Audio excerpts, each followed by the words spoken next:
Hi there, it's Jen from jennshomemadeology, and today we are going to be making the Belmont Luxe, the newest pattern from Sewfisticated Craft Designs. If you haven't gotten your copy of your pattern yet, it can be found in the description below.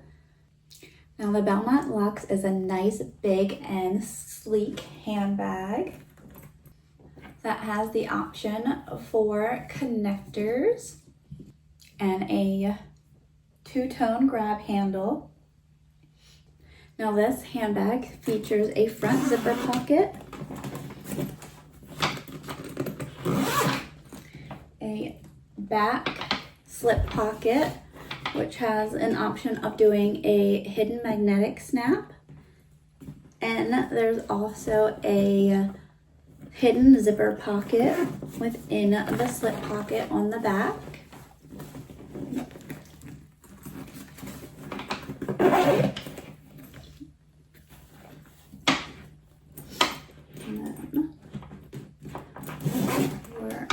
Inside there is a mesh zipper pocket on the flap,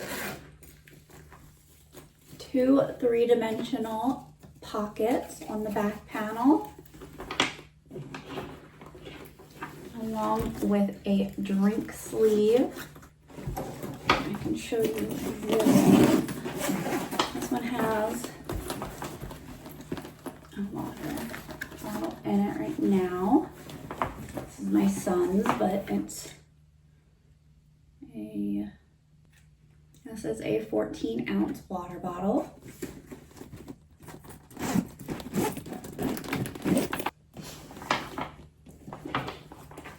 And on the front panel, there is a slip pocket. Now I divided mine into two sections, one the size for my phone and then the other one for other goodies. It's a nice, deep, spacious bag. There's also 5 purse feet on the bottom as an option.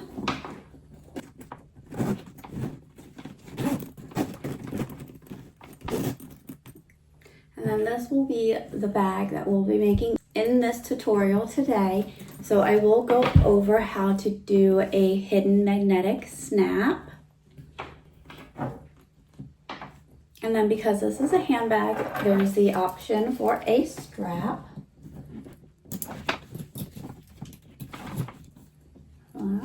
Now this one I did use 1.5-inch webbing just because of the size of the handbag. It allows for a nicer carry as it helps distribute the weight between the bag and the strap. So let's go ahead and walk through our supplies and materials needed in order to make this Belmont Luxe. Now for our supplies for our Belmont Luxe, you'll need a piece of exterior 4A. Now this is one of those pieces that you do need to be conscientious on which way you're cutting if you have a directional print, as you want the curve to be towards the bottom side of your print. A lining piece of A1, and you will have this cut the opposite way if you're using a directional print from your exterior. So your exterior would face this way as your lining would face with the curve at top.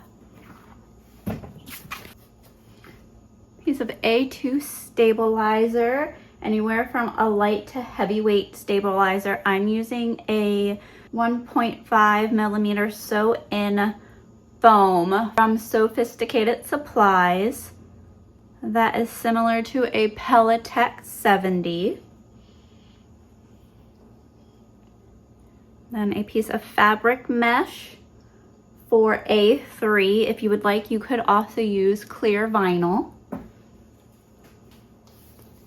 2 pieces of A4 exterior. This is for your grab handle, your two-tone grab handle.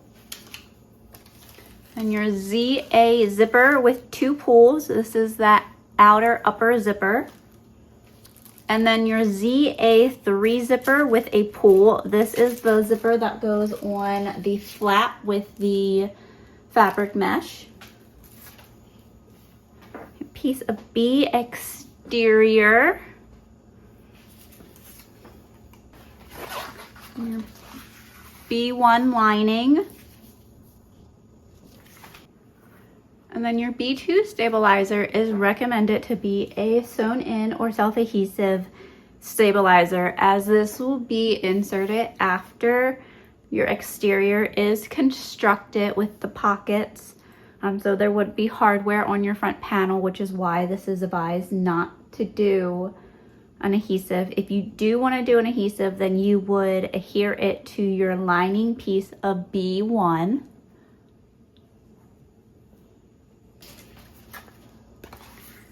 B3 lining for our slip pocket on our front panel interior. And then a piece of B4 binding for the top of that slip pocket. Now this is recommended to do out of a non-frame material, as in vinyl. However, you can do binding tape and cut it a little bit longer, as per the note in red on page 9. Piece of C exterior. This is that front lower zipper pocket. C1 lining. This is that zipper pocket lining to that front zipper pocket.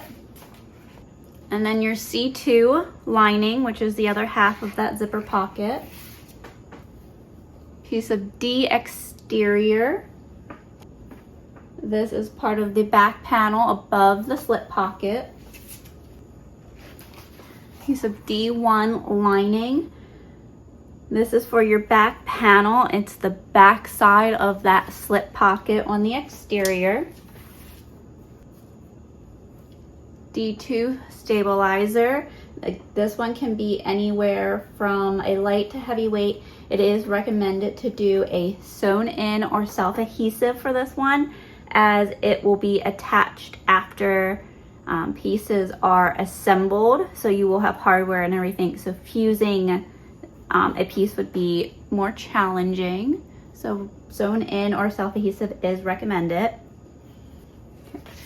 Piece of D3 lining. This will be for a 3-dimensional slip pocket on our back interior panel. 2 pieces of D4. Now I have these in different colors because one of them's for the outer side of my panel and the other one is for the lining part of it. These are both out of lining fabrics, but one's the inside of your slip pocket and the other one's the inside of the zipper part of the pocket, because this zipper box is for the hidden zipper pocket that's on the back panel. That is tucked into the slip pocket.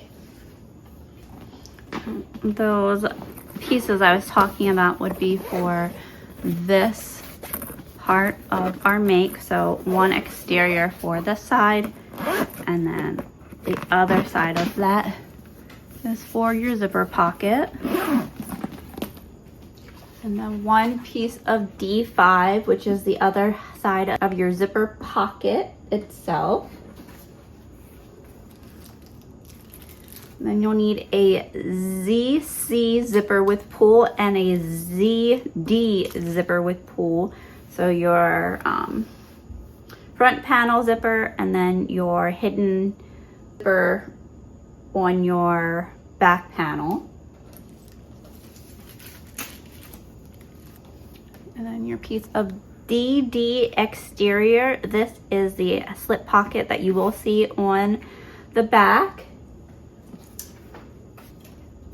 And your DD1 lining. Piece of E for your exterior base. And a piece of E1 lining. An E2 stabilizer. This one can be anywhere from a light to heavyweight. 2 pieces of exterior fabric of F. These are for your side panels. 2 pieces of F1 lining. And you'll need 2 pieces of F2 of a fusible type stabilizer. And this is Declaville Light. You will need these if you are planning to do the side connector, as this is the stabilizer that goes behind where those D-rings are reinforced. 2 pieces of F3 lining. This is for your drink sleeve. A piece of F4 heavyweight. This is a 3mm medium foam that's self-adhesive. It's the Sewfusive from Sewfisticated Craft Designs. Self-adhesive is really great for when you have pieces that you've assembled and they have hardware attached. So this is the gusset stabilizer, and that goes along the sides and the bottom of the bag. And the bottom of your bag will have purse feet, so it's good to do a sewn in or a self-adhesive. And I would recommend a heavyweight stabilizer, as that will help give the bag more structure and support while wearing, due to the size of the bag. And then if you're doing the side connectors, 2 pieces of webbing. This is a 1.5 inch webbing.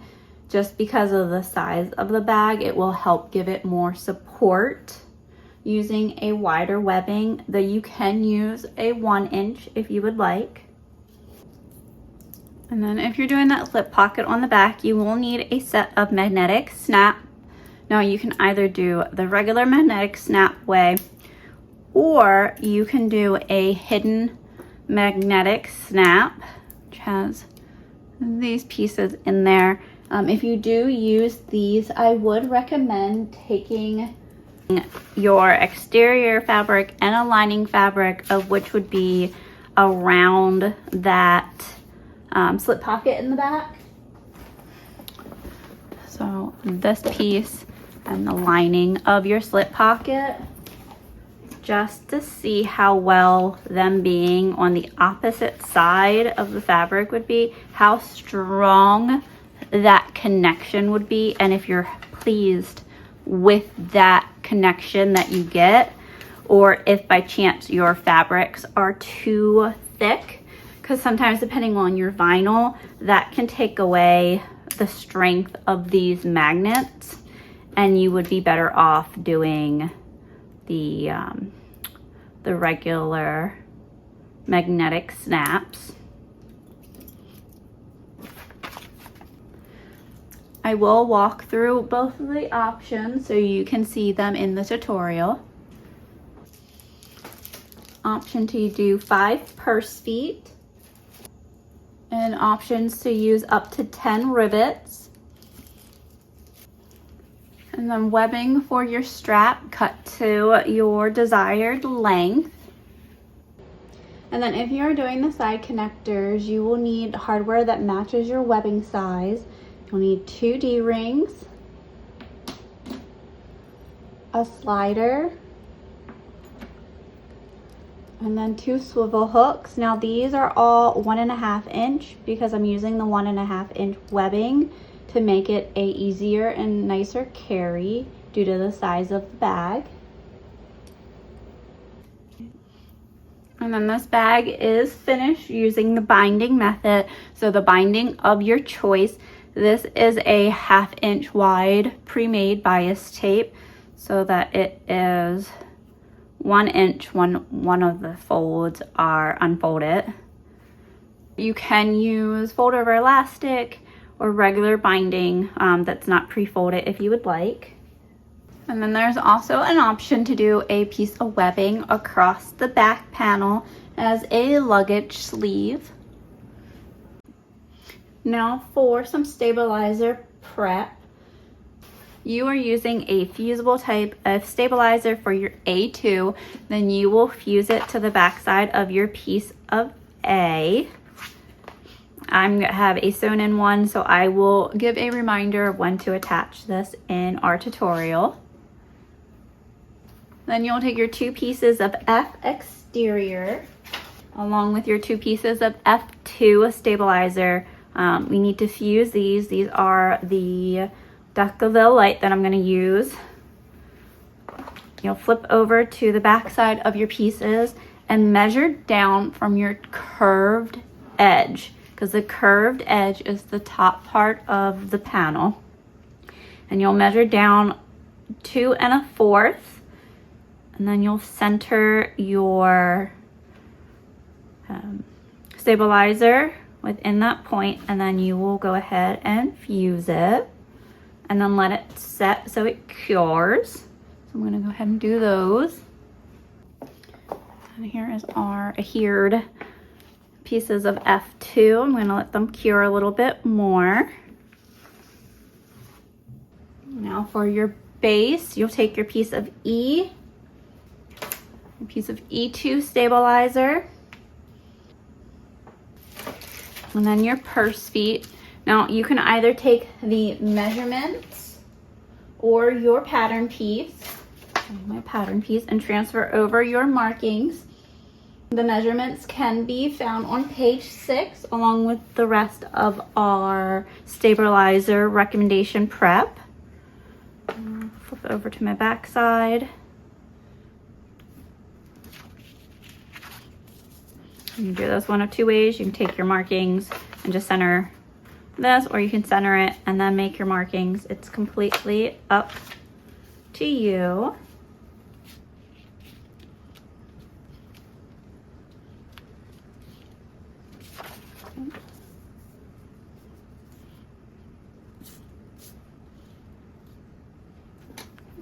And I'm going to punch my holes so then I can add in my screws. Now that my holes are made, I can go ahead and insert my purse feet.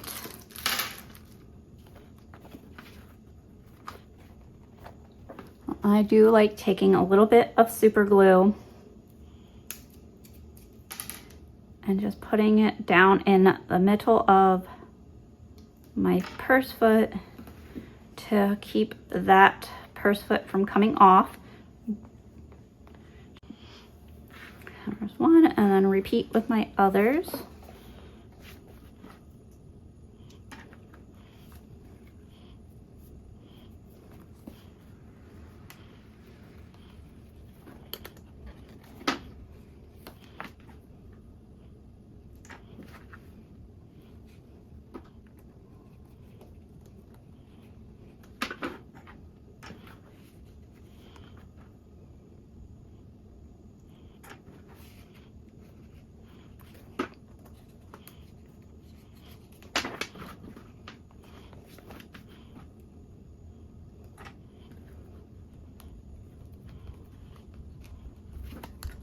And there's our base with our purse feet.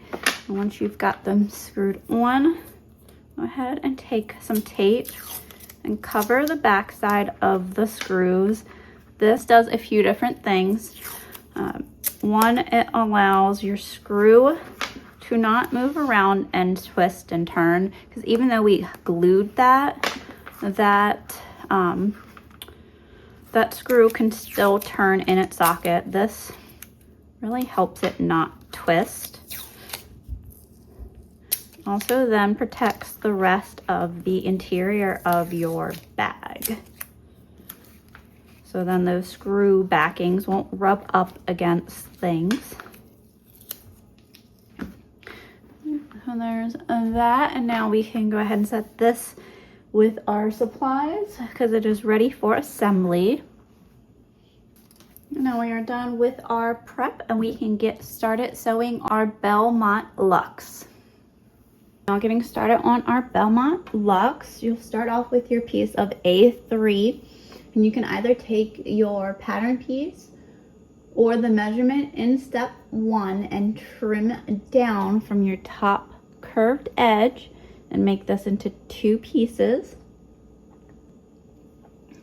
I'm going to go ahead and measure down 2 inches from my top curved edge, and I will be right back. And then here are our 2 pieces, our top half and then our bottom. To make this process easier, I do like to take double-sided tape and align it on the top edge of the one piece and then the bottom edge of the other.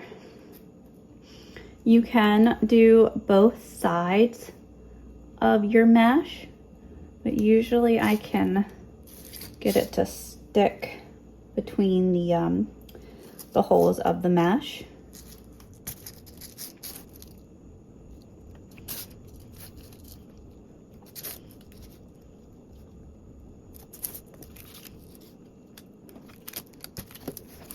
And then you'll take your binding and you'll cover your ends.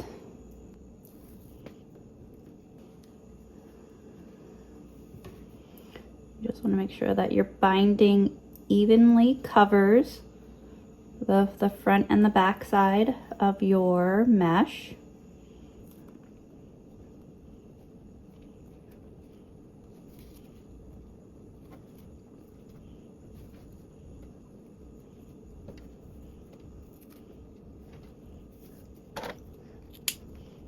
And repeat on your other side. Now these pieces will be going over top of a zipper in order to make our zipper pocket, which is why using double-sided tape is helpful. So that way you don't have too many things of clips and stuff getting in the way, and it's easier to keep everything in place.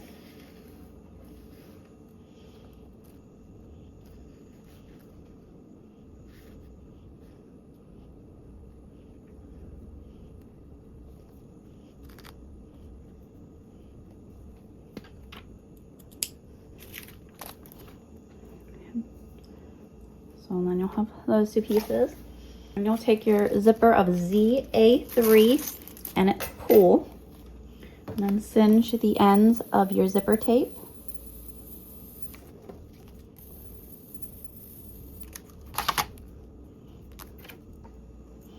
I like putting my pull on now for this one, just so I don't forget it.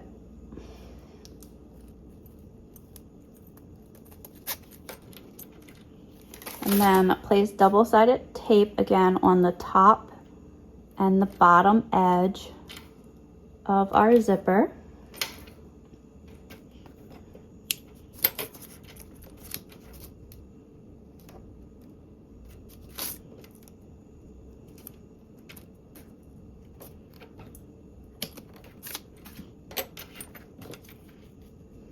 And since I want my zipper closing this way, I'm going to remove this side first and place my mesh, my bigger mesh piece down on that bottom side. You want to have your mesh top part of it overlapping your zipper by that 1/4 of an inch, which usually you can see a difference between like your zipper tape.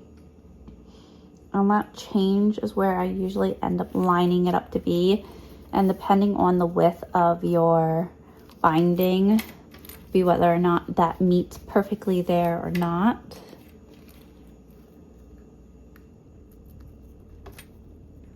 And repeat the same on our top side.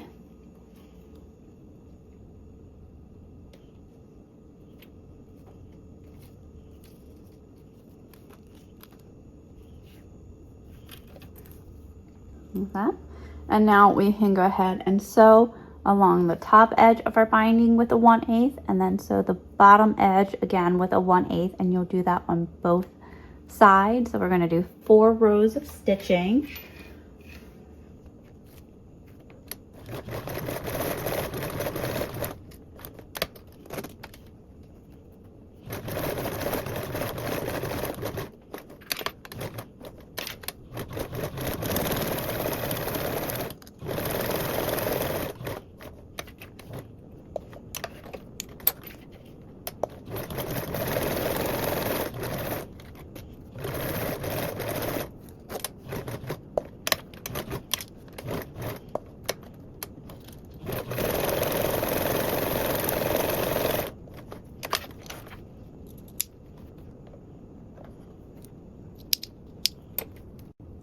There's your zipper mesh pocket part. And take our piece of lining of A1 right side up, then we'll place our mesh pocket that we just made, also right side up on top of that. I'm gonna do some clips around. This will help keep that mesh from shifting any during our basting.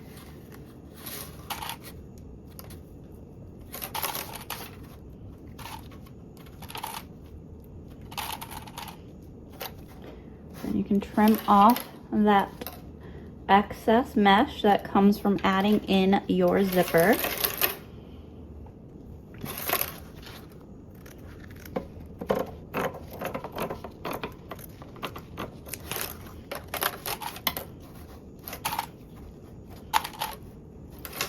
Now we'll baste around with a 1/8 seam allowance.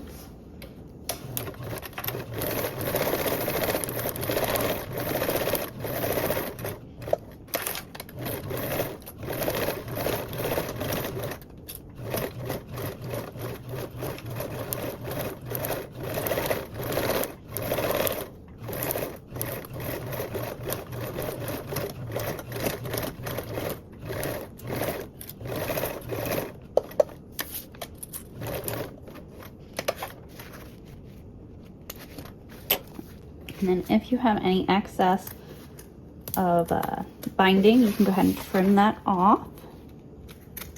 You can also go around and see and trim off any mesh if it ended up shifting any.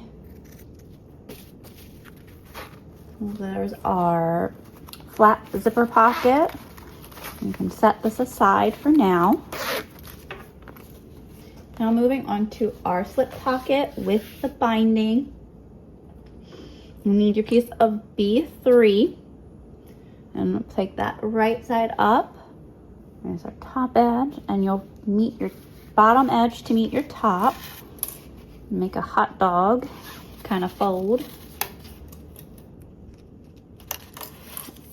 We are going to be sewing against our 2 short ends.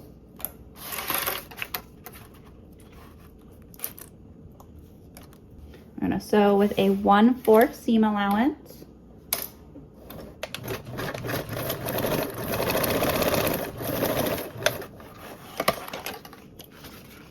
That's on one side. And I'll sew again on the other side.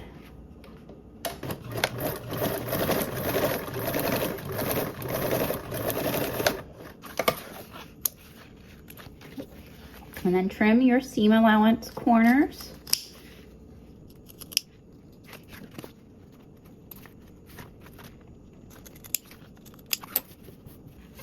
And then we can turn right side out and press flat.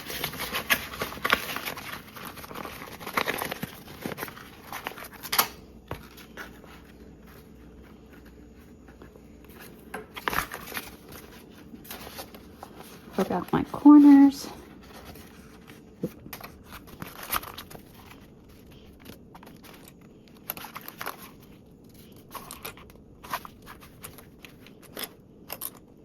And you can base this edge with a 1/8 seam allowance.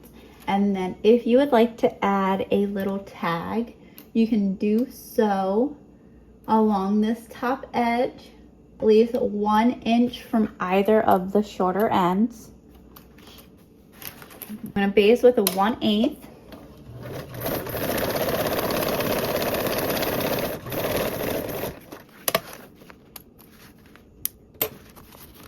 Now you'll take your piece of B4 and we're going to cover our raw edge with this binding.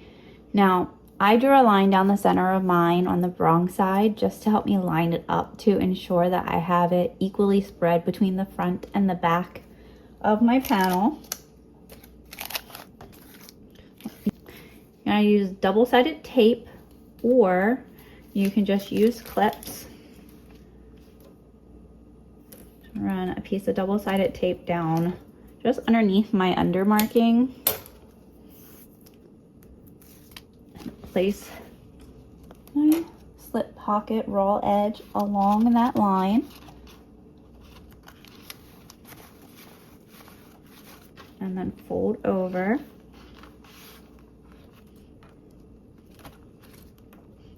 And you can use double-sided tape on both sides if you would like.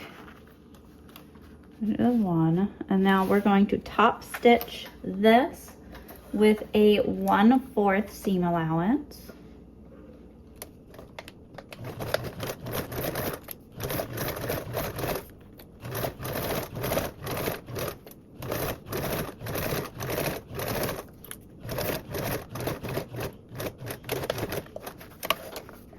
Then you can trim off the excess of your binding. There's that pocket. Now, if by chance you wanted to do a regular binding that didn't have a raw edge on it, like a vinyl would, then you would cut your binding a little bit longer as per the note in step 3. And then you would fold them over and in by that 3/8 of an inch on the edges, like you do when you end regular binding. And there's this pocket. I'm going to place this down for a moment as we need to grab our lining so we can attach that. Next up, you'll need to take your piece of B1 lining. You'll have that right side up, and you can either take your markings from your pattern piece and measure up, or you can take the measurement from step 4, which has us measuring up a 1 1/4 of an inch up from our edge. Make a few markings just so I can even out my make sure I have a straight edge at the bottom of my slip pocket. I'm also going to find the middle of it so I can center my slip pocket. There's my center.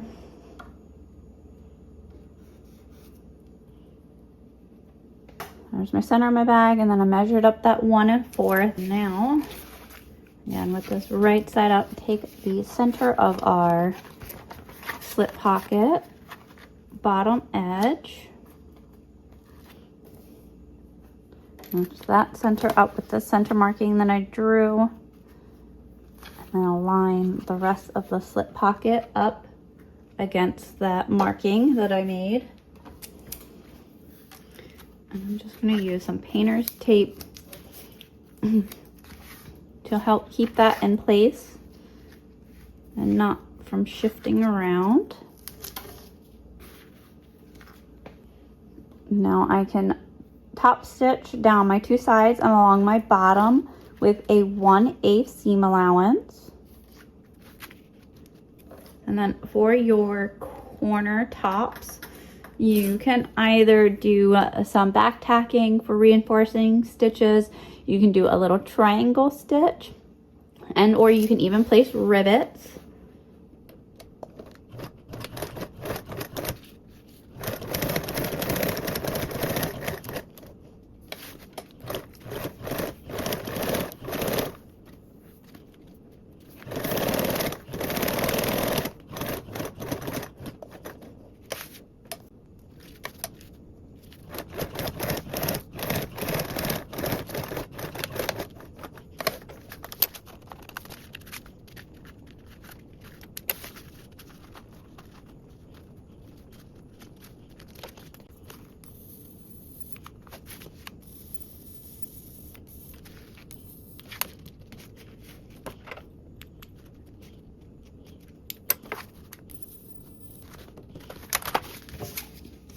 Now it is optional to draw a dividing pocket down the center of this. So you can either leave it as one big slip pocket or make it into 2, and you can evenly divide it if you want it.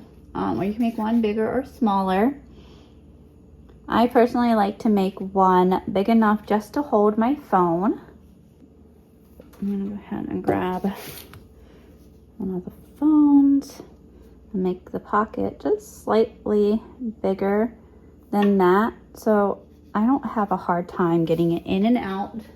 I did draw a faint line with chalk so I can have an easier path of making a line. I'm gonna do 2 rows of stitching, one up and then back down 1/8 of an inch apart.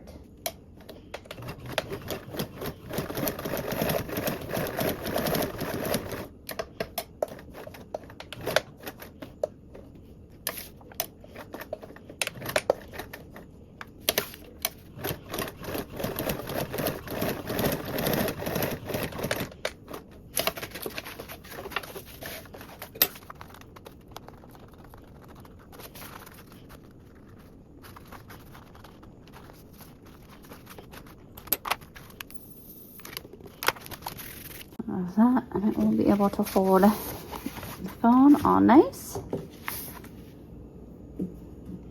Now, you can optionally add in some rivets across here. Just make sure that you do not pierce any of your stitching. And I'm going to go ahead and do that. And I'm going to use the smaller, like 6mm cap size to do so. And then if you do that, it can help to reinforce with a little bit of stabilizer pieces behind them. So there's those. Now I did use a different color on the back of mine just because I don't use gold very often. So since the lining won't be seen, it's a good way of making the rivets last a little bit longer, especially out of that multi-pack. I also didn't add any stabilizer between it because my posts were really short and this was pretty thick. So there's that. Put my phone. And then the other pocket. And then we can set this aside for later. Now for your 3-dimensional pocket, you'll take your piece of D3 or your 3D pocket, and you place that right side up, and you're gonna hot dog fold it. So take your bottom and meet it to the top. And we will sew along our sides. Clip that. Other side. And then we will sew part of our top, but not the full top, where the 2 raw edges are, as we're going to want to leave a birthing gap. And you'll leave 2 inches on either side of your center. And now you're going to sew from that one marking down and around your edge, and the other marking down and around across your edge, all with a 1/4 seam allowance. And that will leave an opening right here.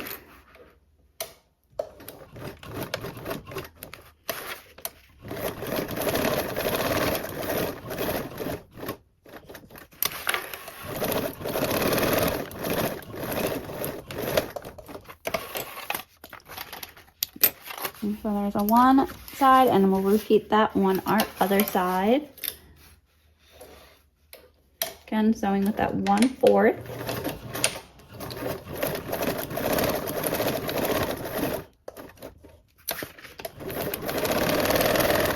And you're only going to sew to the marking. I'm gonna make my L stitch.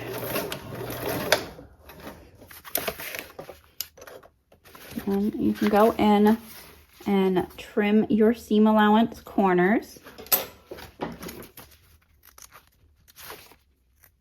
Make sure you don't clip any of your stitchings. And then I'll turn out through our opening.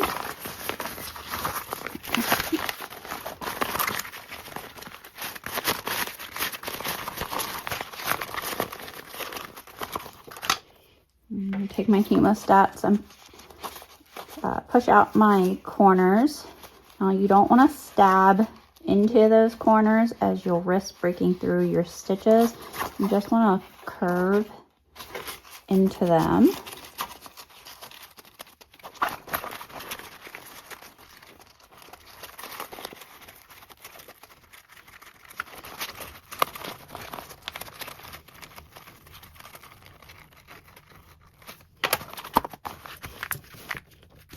Give this pocket a press and fold in those seams from your birthing gap.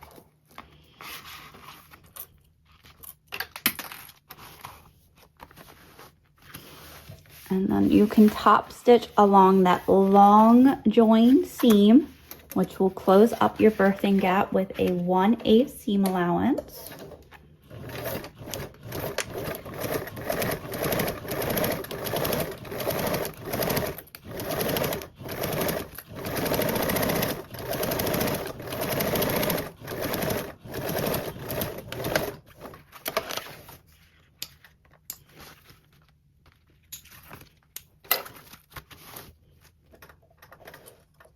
And take your lining piece of D1, we'll have that right side up, and just like our other lining piece that we did of B1, we're gonna find that bottom center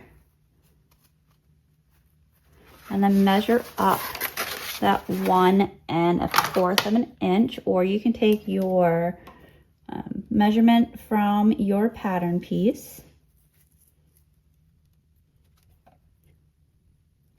I'm going to make some lines across. This will help me make sure I have a straight line along the bottom. I'm also going to find my center, but not only my center, but I'm going to draw a center line across the whole panel. And this will help me with my stitch line that will make the dividing of the 3-dimensional pocket. So you do want to make this in something that is erasable. Now you can line up this center from your dimensional pocket with your center of the 1 1/4 inch line up from the bottom. I'm going to use some tape to keep my pocket straight. Now I'm going to stitch up and back down that line, with stitching being 1/8 of an inch away from each other.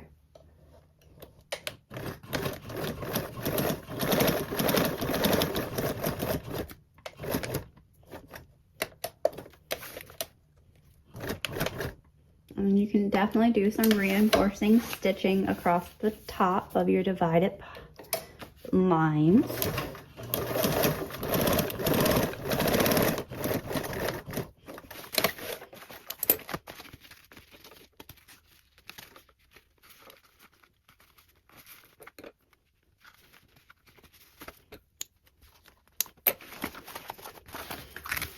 Now, move that. And now you'll take that center point and you'll measure out 2 inches on each side of your pocket. So there will be my markings. And then at that marking, you'll take it and you'll fold it. And then you'll meet that to your center. And we'll smooth that out. You'll keep this pocket along that line. And you can tape in place.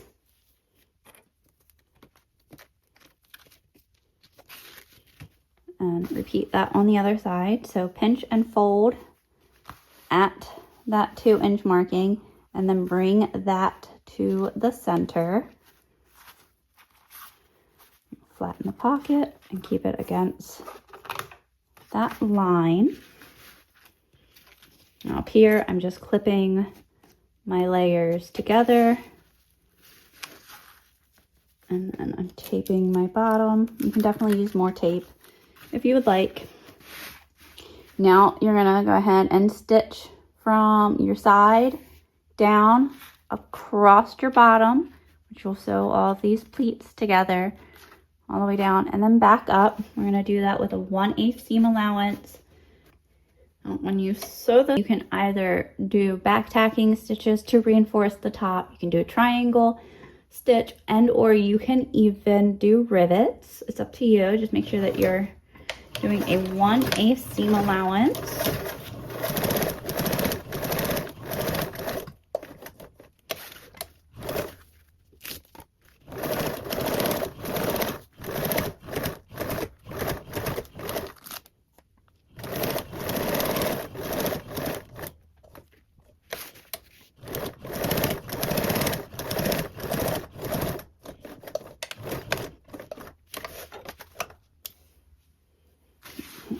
remove those clips.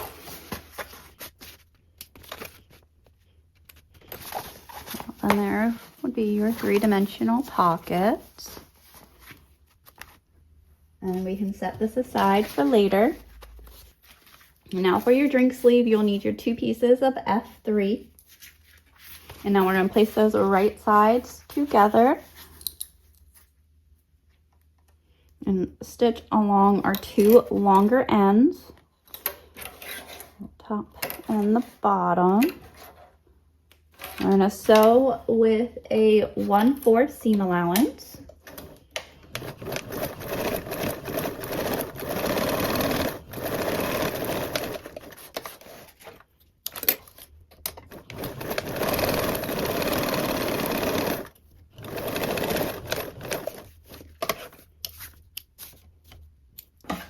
And then you can trim your seam allowance corners.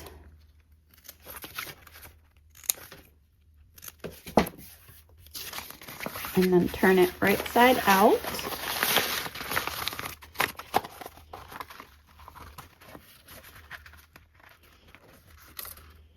And give it a press.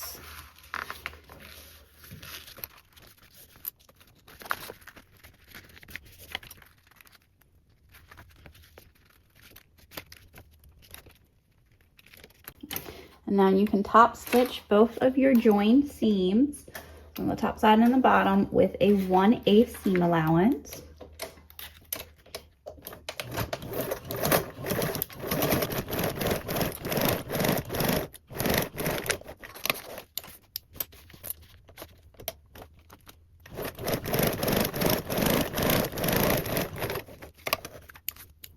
Now you'll take one of your pieces of F1 lining. You can either take your pattern piece and transfer over the marking, or you can mark up the 2 3/8 inch from the straight bottom edge as per step 10.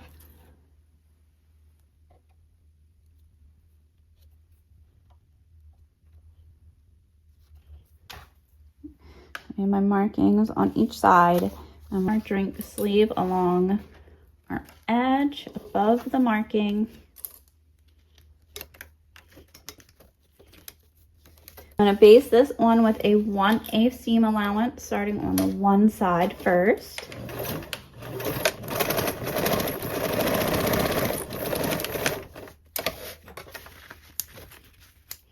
And then go ahead and move over and line it up to our other edge and the markings. Since this is a piece that has the extra fabric, I do find it easier to do one side at a time.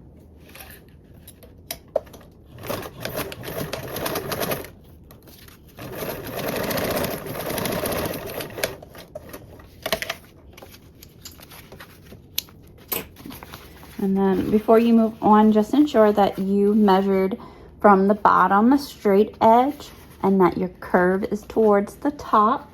And if you would like, you can actually add in a second drink sleeve on the other side. So you repeat this process for the other piece if you wanted to do that. I'm going to go ahead and set this one aside for now.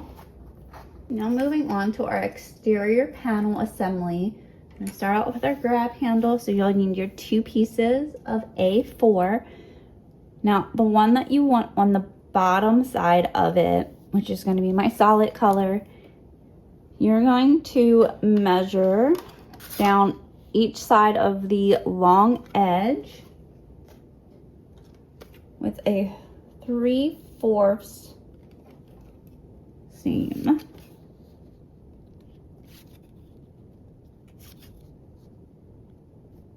And you do that on both sides.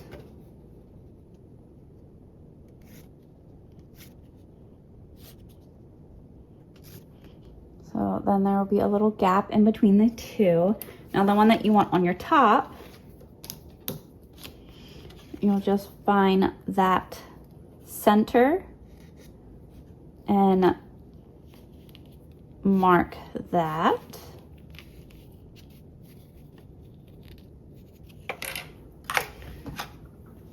There's our 2 grab handle pieces so far. Now this is another step where I do find it helpful to use double-sided tape versus clipping so that there's not so many clips on the way, especially when you're layering your pieces. So I'm gonna stick double-sided tape on all of my long ends.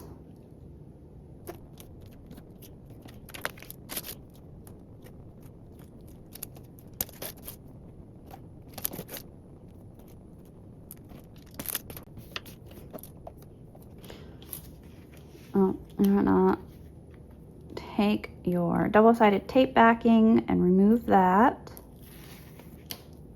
and then fold down to meet the line. This is the one that was the off-centered one.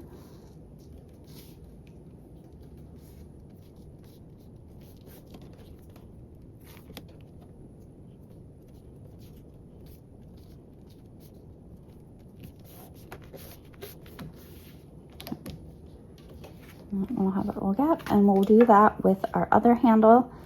This time it will be meeting towards that center line.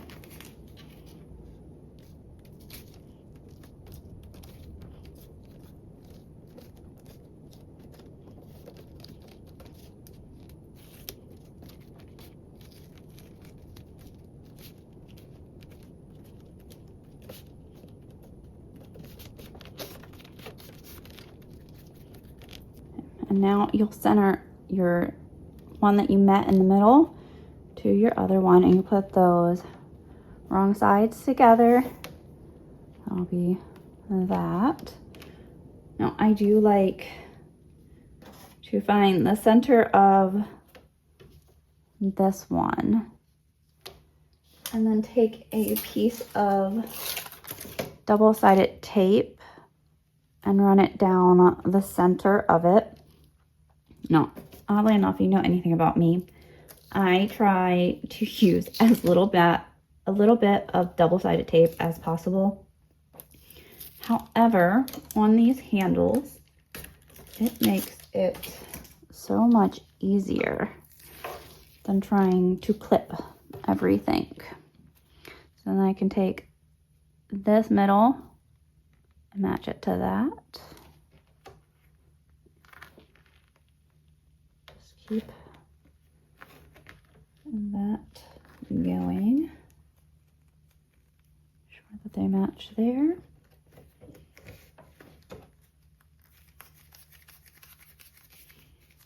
And now you can top stitch down your sides. Actually, no.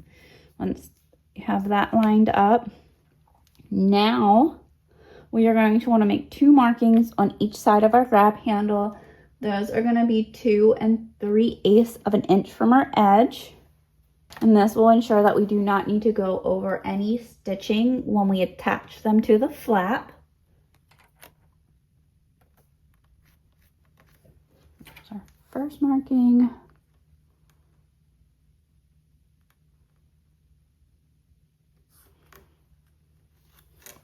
There's our second marking. Now I'm only going to top stitch from here to here. So within that side, and then on the other side, again, from there to there. And that will help us not repeat our stitching when we attach this to the flap. I'm gonna top stitch with a 1/8 seam allowance.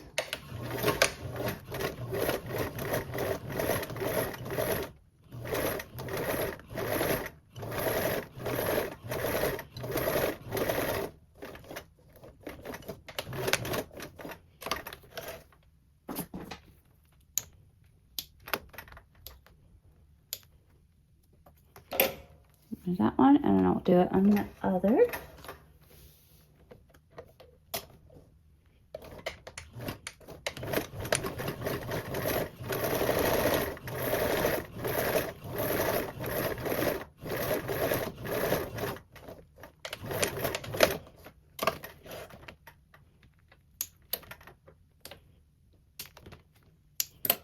So there's that. See that these 2 sides aren't top stitched yet. I'll slide those off to the side for a moment. If you haven't already attached your stabilizer to the flap, then we are going to do so now.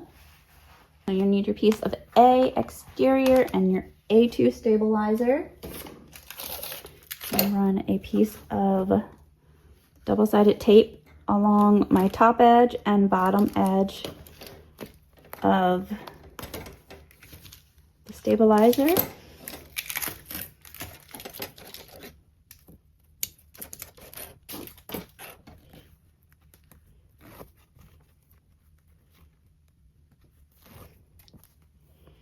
And then you don't want to perfectly center it. You want to center it more towards the bottom so that there is more gap of the top for when you attach your panel to the back.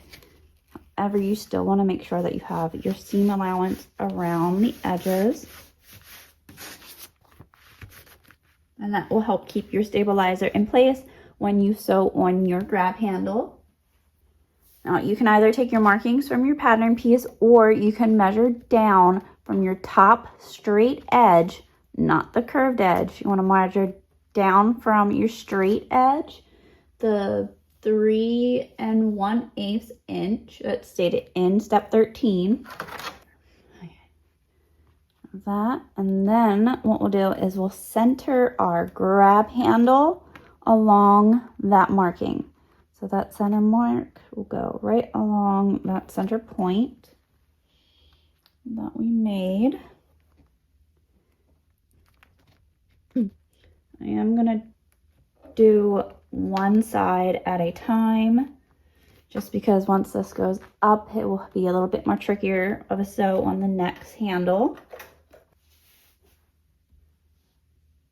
And now you can either do a box that's the 2 3/8 of an inch, so you'll meet where your stitches that we did on our grab handle and sew across, and or you can draw a box stitch within that, and you can also do rivets. I'm just going to do a basic box with the rivets, as I will show you how to do box stitching for the side connectors.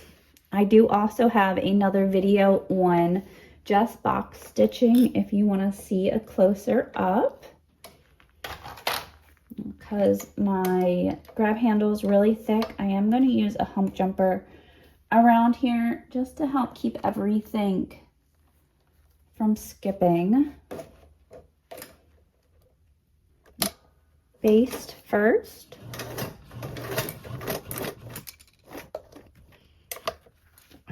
Sew with that 1/8 seam allowance along that handle like you did before, and you'll sew up to meet those previous stitchings. You just want to also make sure that your grab handle is straight and that you're not making it crooked.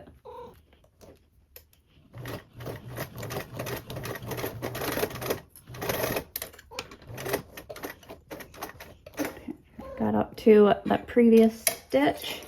I'm going to turn and sew across.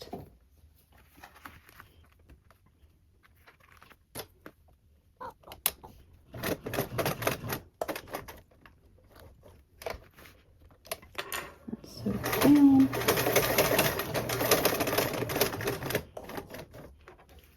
Now, this is where you would then, if you wanted to do your box stitching, would start sewing diagonally, sew across, and then sew back down.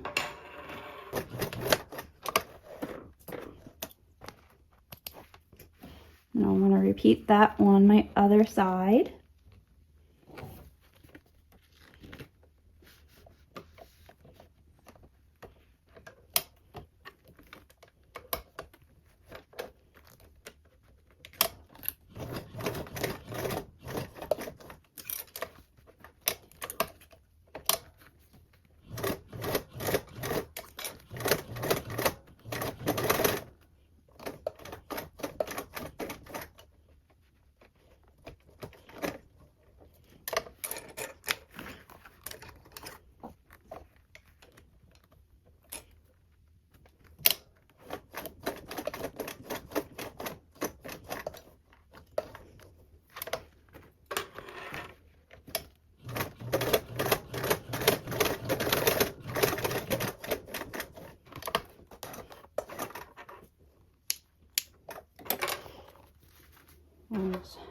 handle. And now, if you are going to do rivet, you want to place your first rivet 3/8 of an inch from your box stitch. So you're going to start it around here. And then your second one will be 3/4 of an inch away from that. And you'll repeat that on the other side. So I roughly drew on what those measurements would look like, though they aren't quite centered yet. And that's how they would go.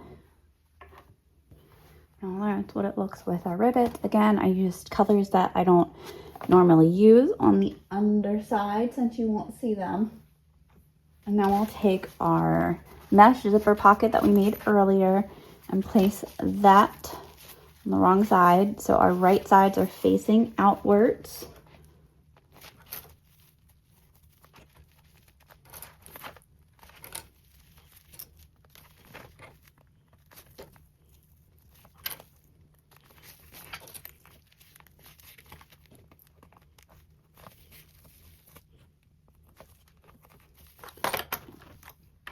Now we can baste this on with a 1/8 seam allowance.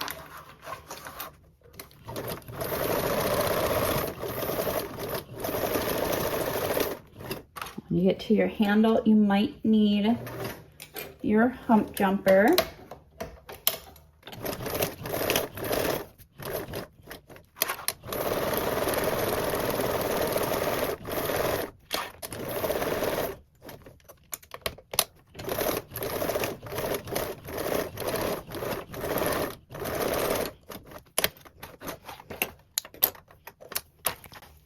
Our pocket. Now you'll want to take your zipper of ZA and the 2 pulls, so we'll need the 2 pulls later on.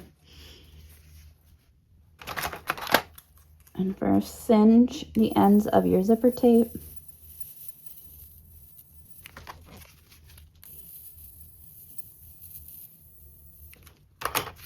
Now you'll find your center.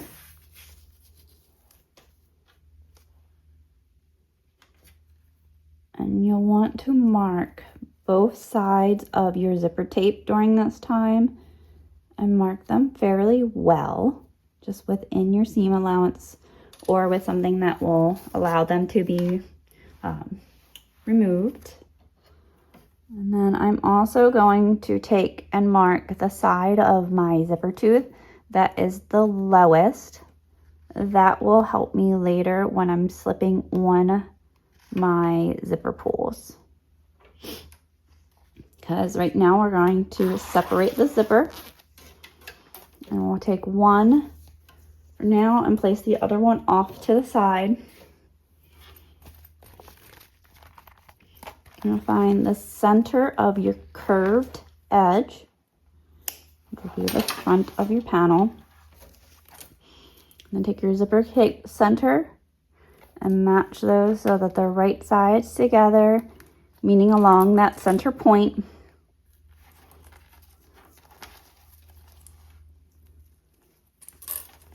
And work your way out with your zipper tape. When you get to your corners, I do find it a little bit more helpful to move up your zipper teeth, and that will help it ease along that curve easier. Now, I don't like cutting into my zipper tape, and this pattern shouldn't need it. But if you do feel the need to cut into your zipper tape and make snippets, make sure that your snips are no more than 1/8 of an inch.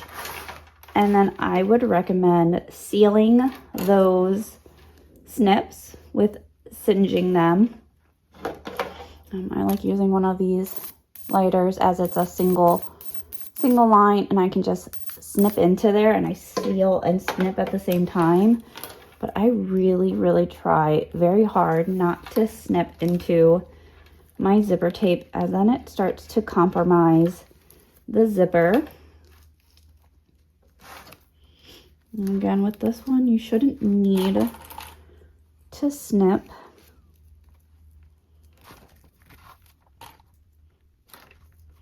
Lifting up those zipper teeth should do the trick with helping it ease around that corner.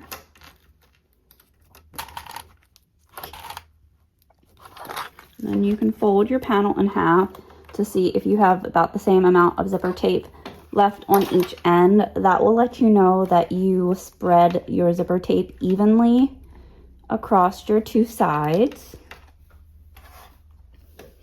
Now we're going to base this one with a 1/8 seam allowance. Get to your handle. You might need your hump jumper. And then around my corners, I will just use hemostats just so I can help keep the fabric of the zipper tape towards my edge. And I don't need to keep my fingers within my needle path.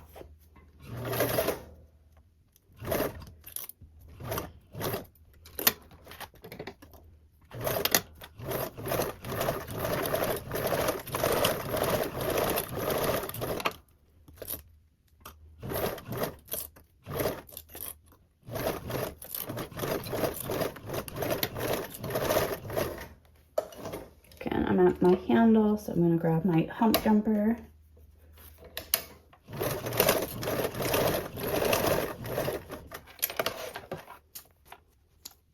And again, you're going to fold it in half to make sure that those ends are about the same. And then just check that you are happy with your basting stitches. Okay. Now, go ahead and take binding and cover this edge. If you are using a 1-inch binding, you'll want to, like I am, in this case, you'll want to make sure that your binding is more on this lining side so that it doesn't stop your zipper from going around.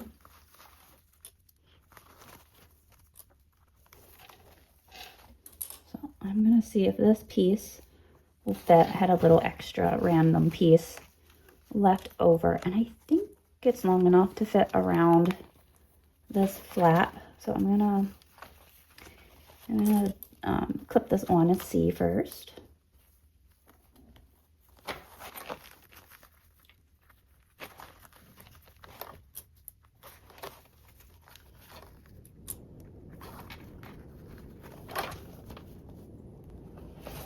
I definitely had enough, so now I can go around and make sure that it won't be in my zipper path.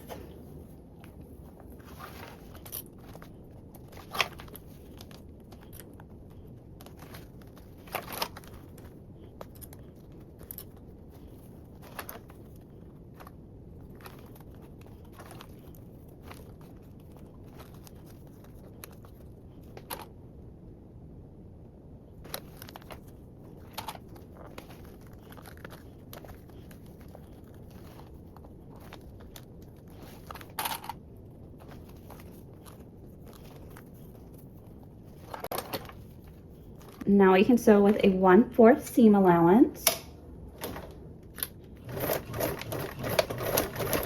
Now, if you do have trouble with binding, I would recommend using a stitch thread that's not a contrasting thread, so it doesn't stand out as much.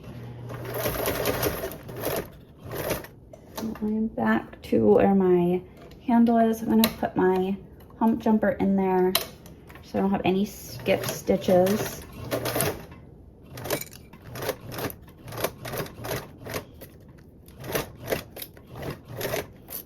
And then around my corner, I'm going to use my hemostats to help smooth stuff out along the way.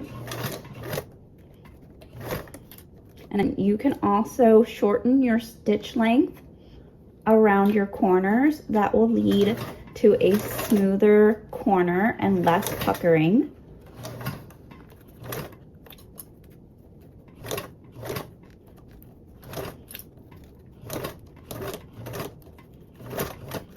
And then once you're out of that corner, you can lengthen your stitch length again.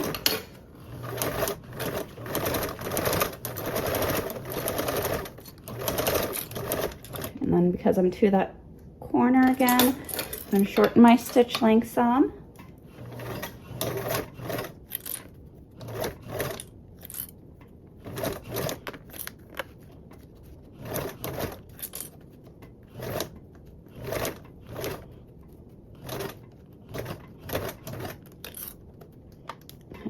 Now that I'm out of that corner, I'm going to lengthen it. And since I'm at my handle again, I'm going to add in my hump jumper.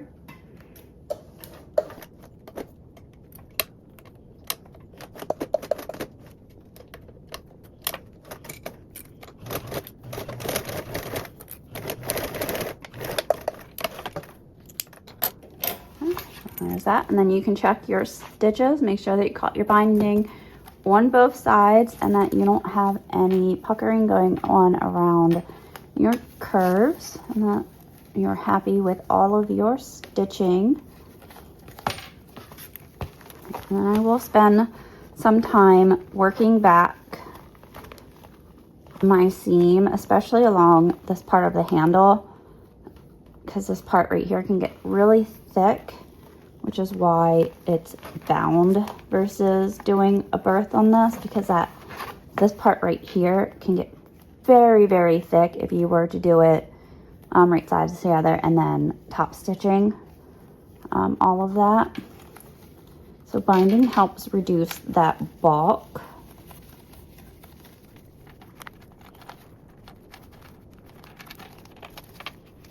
I'm gonna go ahead and place this off to the side for now. The next step would be to take and apply your logo tag onto the front of C exterior. If you don't have a logo tag, you'll go ahead and skip over this step. If you are attaching one, then there's no specific placement for the logo tag. However, you want to ensure that it is positioned at least 1 3/8 away from your edges. And then you will attach it per your instructions for the type of tag that you have.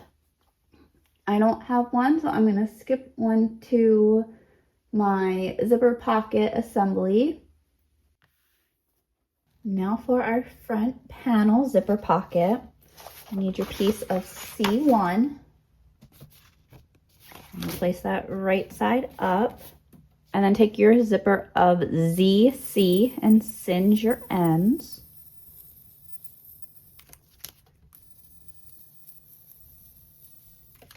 And now we're going to want to make markings 3/8 of an inch away from this zipper box on both of our sides.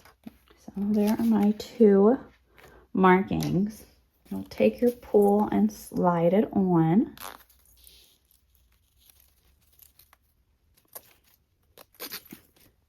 And now in order to make sure that your zipper of your front zipper pocket faces the same way as your flap, you'll want to do it the opposite way when you have your lining facing up. So right now this is pulling closed that way. I'm going to make this pull close this way. So when I attach my front and everything and turn this out, this will be the correct way. And you'll center your zipper along that opening. And then I like to take that marking that I made and just transfer it down to my zipper tape so that I can see where I'm going to be starting and stopping. Now I'm going to sew from one point to the next, using a 1/4 seam allowance, stopping and starting on those markings.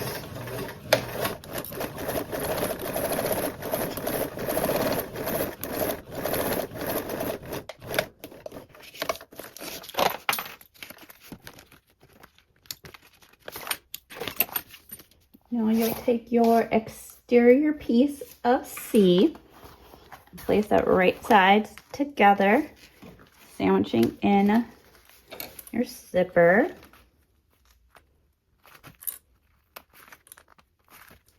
And yes, I was going to use this vinyl for a different project, but I decided to use it on this make instead. So you can see my tracings from before. So there's that. So you can even double check that once you turn this out, that your zipper It's closing the same way as your flap.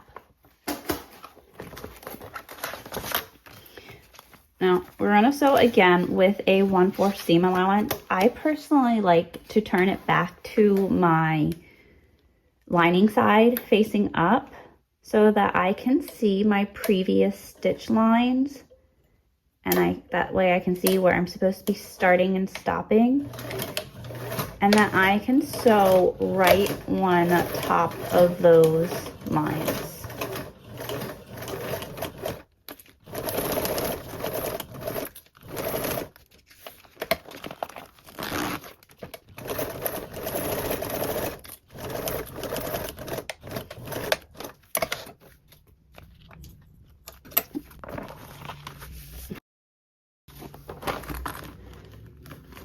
A little test fold out. Make sure that you are pleased with it.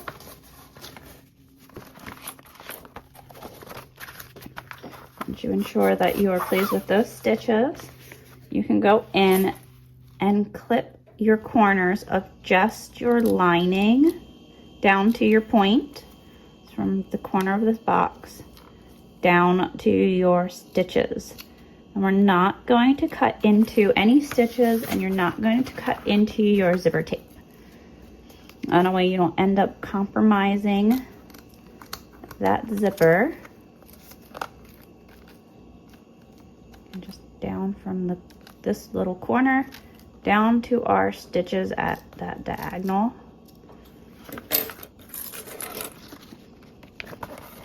And be able to fully turn it out, and you'll fold back your sides. And when you do that, that will then pop out this corner of which we stitched and snipped into. And if you line that up to the top of your zipper tape so that it's laying flat, this will then start to create the upper part of your box. And you'll do that on your back side also. Again, just flipping this to where it comes over and lining it up. And then that way when you stitch, you're going to be sewing with a 3/8 seam allowance from the corner of this fabric. When you stitch, you're just going to stitch down to the end of that mark. You won't go into this fabric at all. You're just going to make a straight stitch, and that will make the corner of your box. Do that on one side. Again, I'm just going to sew with a 3/8 seam allowance from the edge of this fabric.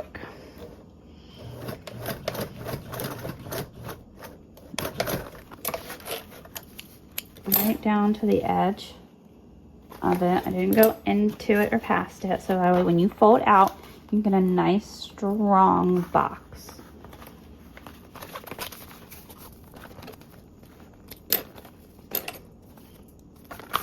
Okay, and we'll repeat on this side.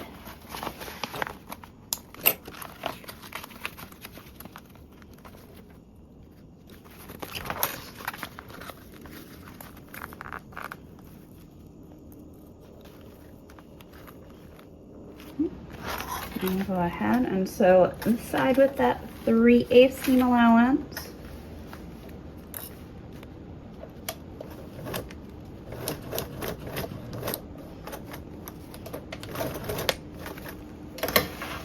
Now I will say, if it's hard for you to get a nice straight angle, being able to sew that 3/8 of an inch from here, you can always draw on that seam allowance so that you can see where you're stitching, because this seam right here is really important for that to be exactly that, as that will give you those boxes. If that's not that right seam allowance on that fold, or you don't have them lined up smoothly, it ends up making your box slanted.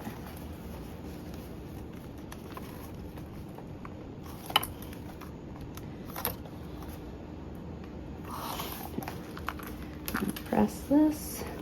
And now I can top stitch around my box, and I'm also just going to do a little basting stitch along these two little top ends. All that with a 1/8 seam allowance.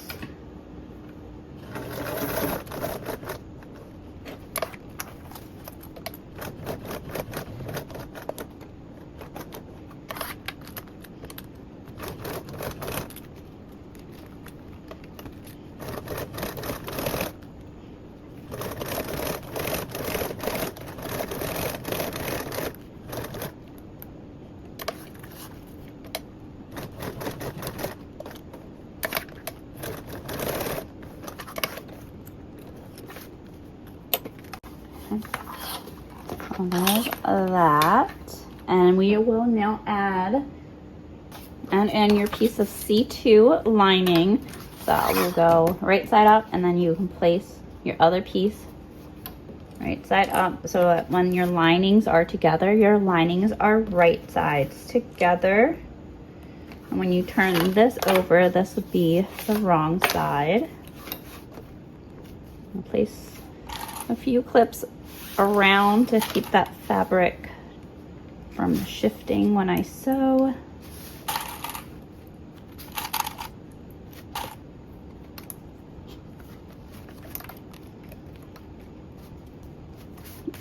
I'll space around the perimeter with a 1/8 seam allowance.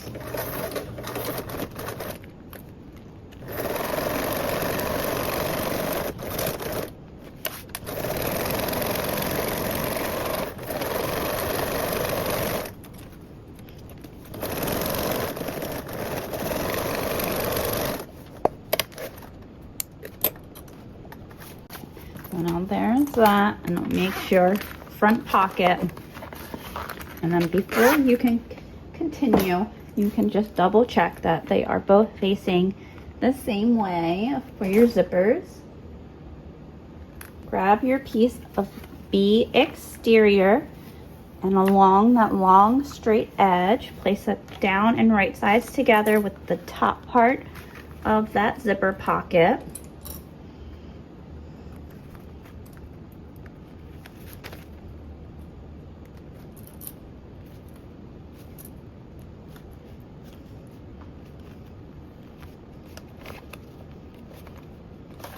And then we're going to sew across this top with a 1/4 seam allowance.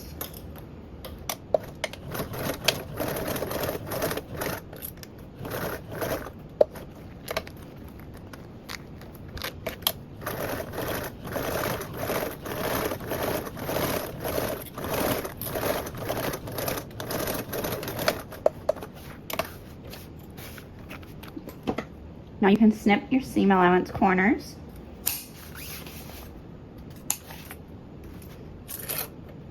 And turn that right side out. You'll keep that seam facing up. And then we'll top stitch along the top part of it with a 1/8 seam allowance.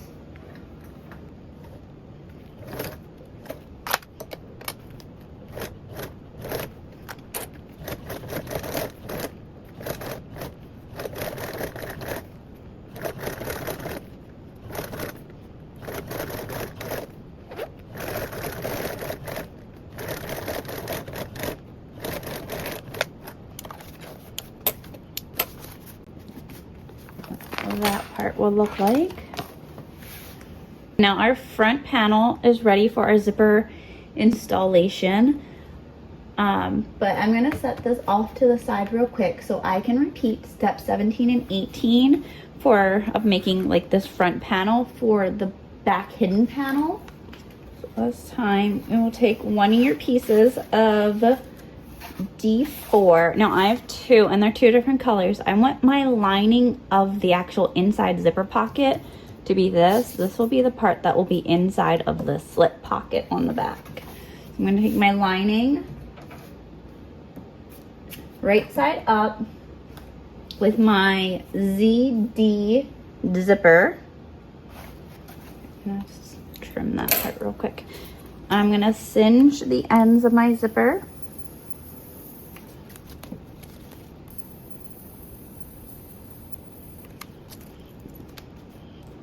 slide on my pull.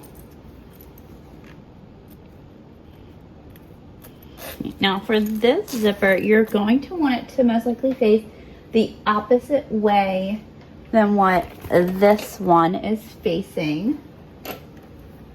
So since it gets flipped and turned, I'm gonna start it the same way. So once it's flipped out, it will be the opposite facing.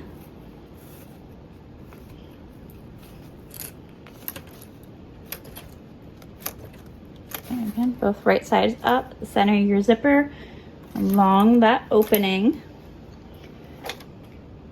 You are again making those 3/8 of an inch markings from the inner corner of your box over.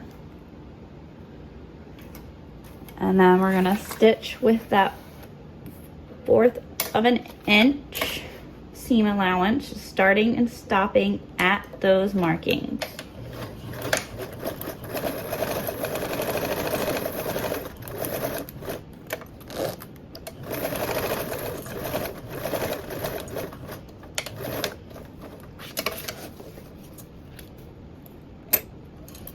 And then you'll take your other piece of D4 and place that right sides together with your lining. This will be the piece that will be on the front side of our zipper pocket.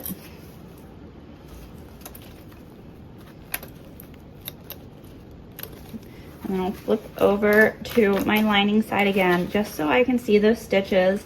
Unless you want to transfer over your markings, it's completely up to you. Sewing again from that start and stop point. Just going to sew directly over my stitching.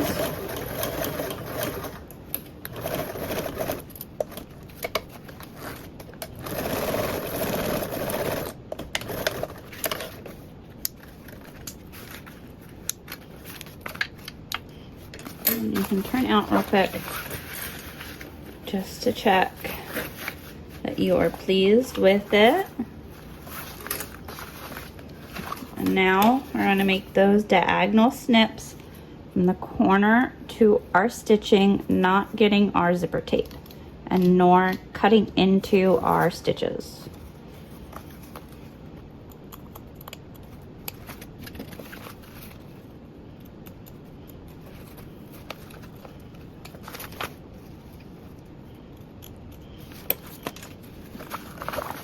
Turn out and then fold back again.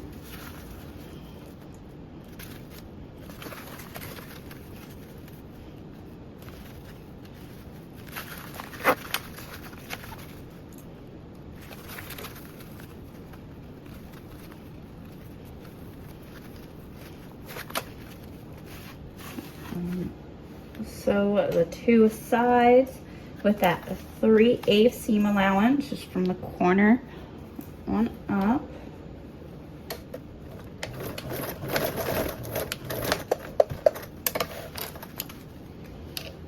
And again, the straighter your fabrics are along this zipper and the way that your box is and your seam will make it how straight your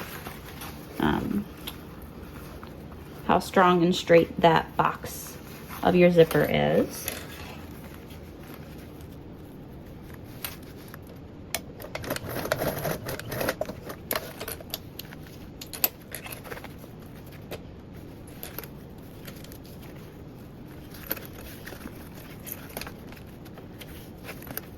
And again, we're going to top stitch around our box opening.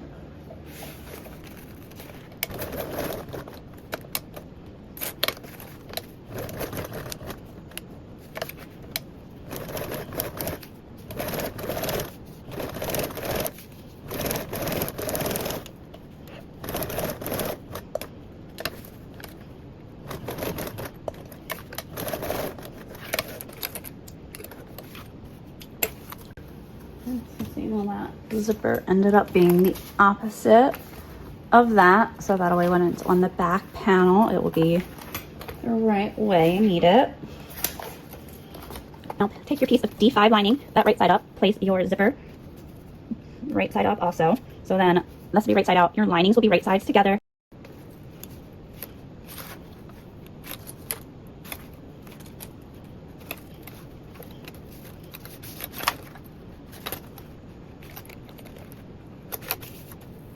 Now we'll baste around the perimeter with a 1/8 seam allowance.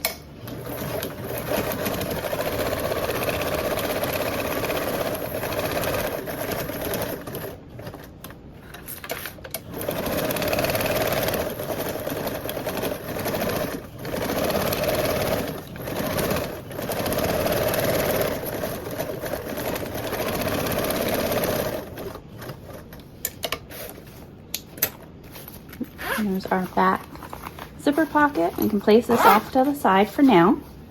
And we'll switch back to our front panel. We'll take our piece of B2 stabilizer that has those wings. Now, if you have a sewn-in stabilizer, you want to take 2 pieces of double-sided tape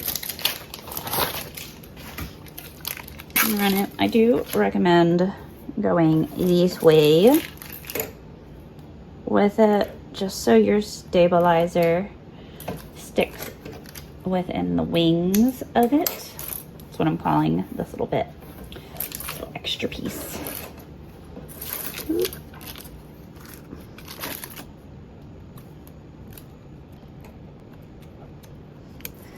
You can definitely do it the other 2 ways.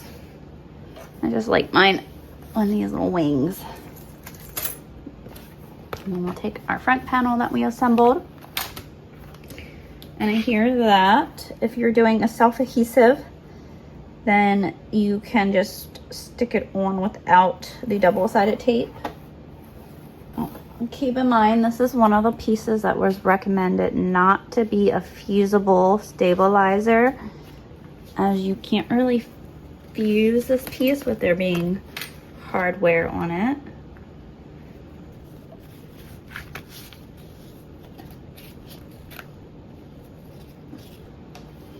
This is the ultra firm 1.5 millimeter sewn in Sewfisticated from Sewfisticated Supplies. It is very similar to the Pelletech 70. And that. And then we'll grab our piece of lining that we made earlier with our slip pocket and have that encasing our stabilizer.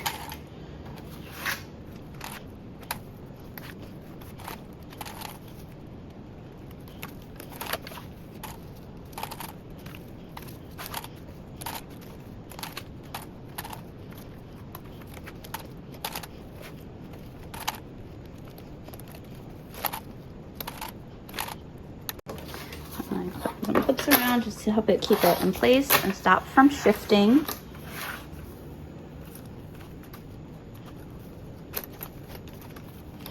Now we can baste in place. We're going to baste around the whole perimeter with a 1/8 seam allowance.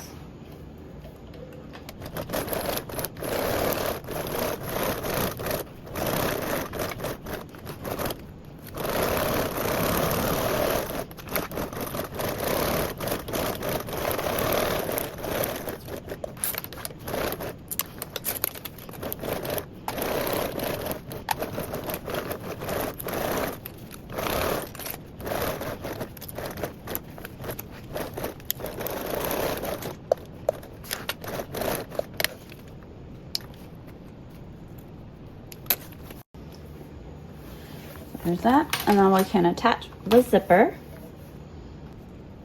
Okay. Now to find the center middle of the arch. Make a small shallow snip in my seam allowance with the center.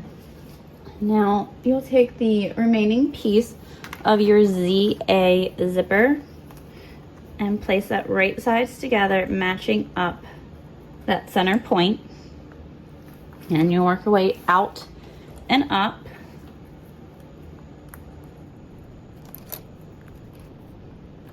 And then around this curve, it does help to curve up your zipper tape. And within doing that, you'll be able to ease around this curve better, as it will help you take more naturally to that curve versus trying to do it with the zipper laying flat. I do like to put a lot of clips in this area just to help me out. It keeps it smoother.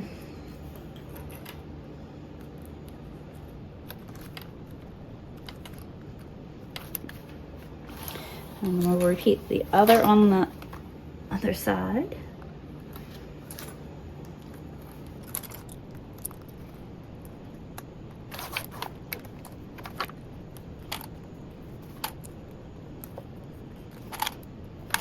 Before I baste, I do like to check, make sure I have about the same amount of zipper tape left on each of my ends. That will help ensure that you put the same amount of zipper tape on each side, and it will help your flap then stay even.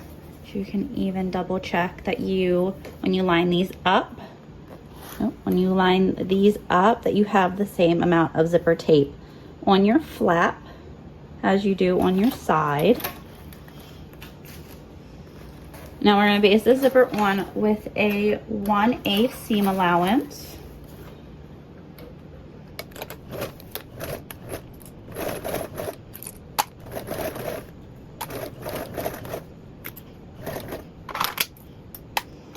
Again, I'm going to just take my hemostats and just move them over just to help flatten the zipper as I sew around. That will help reduce any puckers. You can also shorten your stitch length around the curve, but I really like doing that on the binding part of it.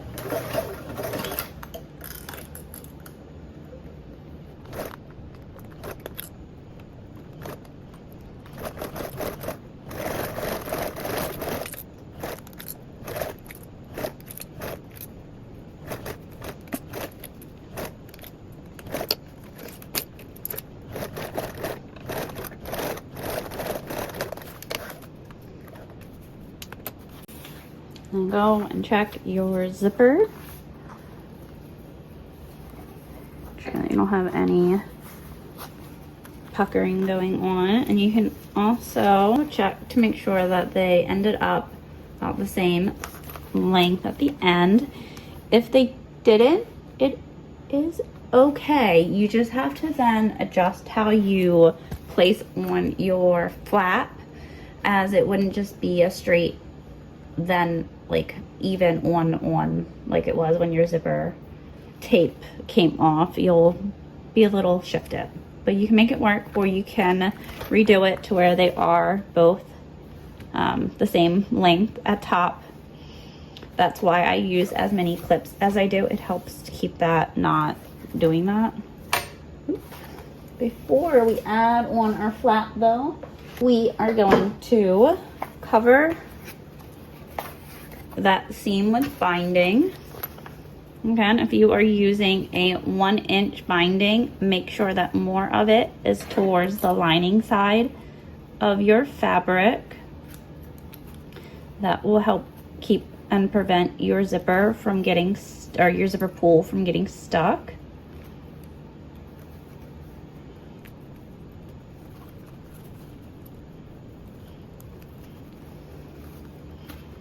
Now, I've seen a few get really stumped with this part of the binding right here and having a hard time working around it. If you really struggle with this part, go ahead and add a little bit of double-sided tape around that curve just to help keep and stick your binding in place.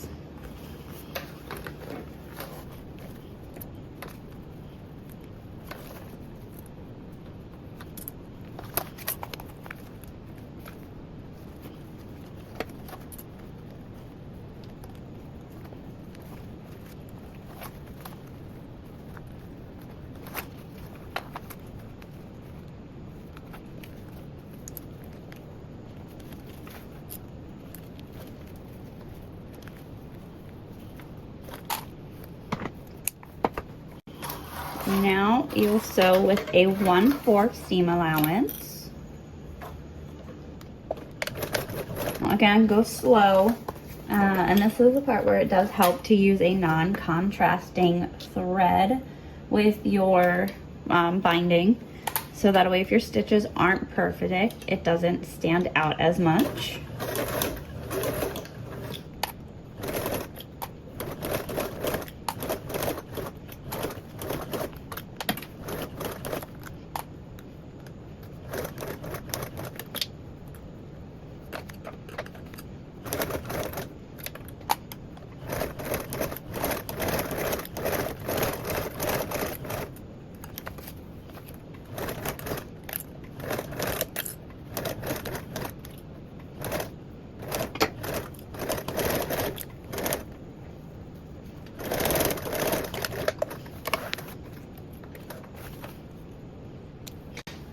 You want to check your binding, make sure you're happy with it and happy with your stitches, and also check around your zipper and make sure that you don't have any gapping and that you caught everything and that you are happy with how it's laying. Check your back side. This is the extra from me pushing over the remaining part of my 1 inch. And now take our flap and our 2 zipper pulls. Attach our flap. This is where my markings on my zipper tape came in handy.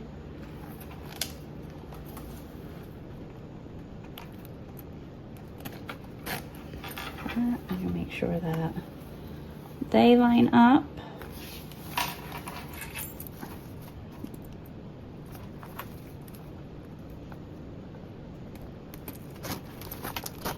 Zip up.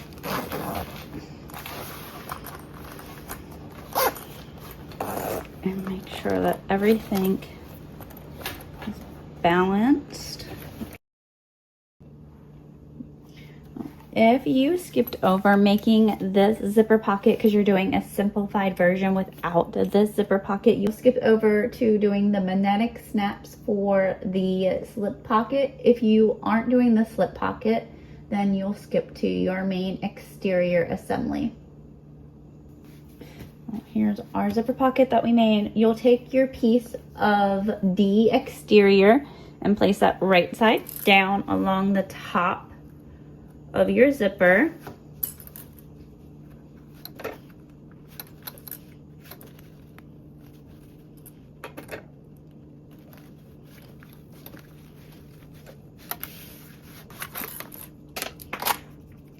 And then sew with a 1/4 seam allowance.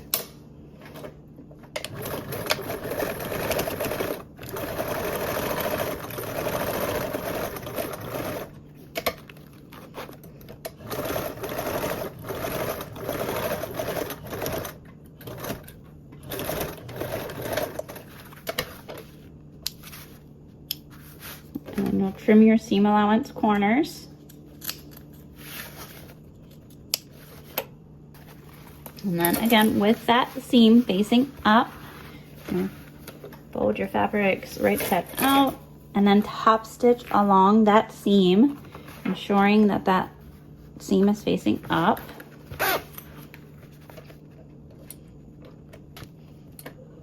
A really small piece of double fabric, fold it just to match the thickness of this to help start this top stitching. Just because my hump jumpers, even on the lowest setting, is a little too thick in that area.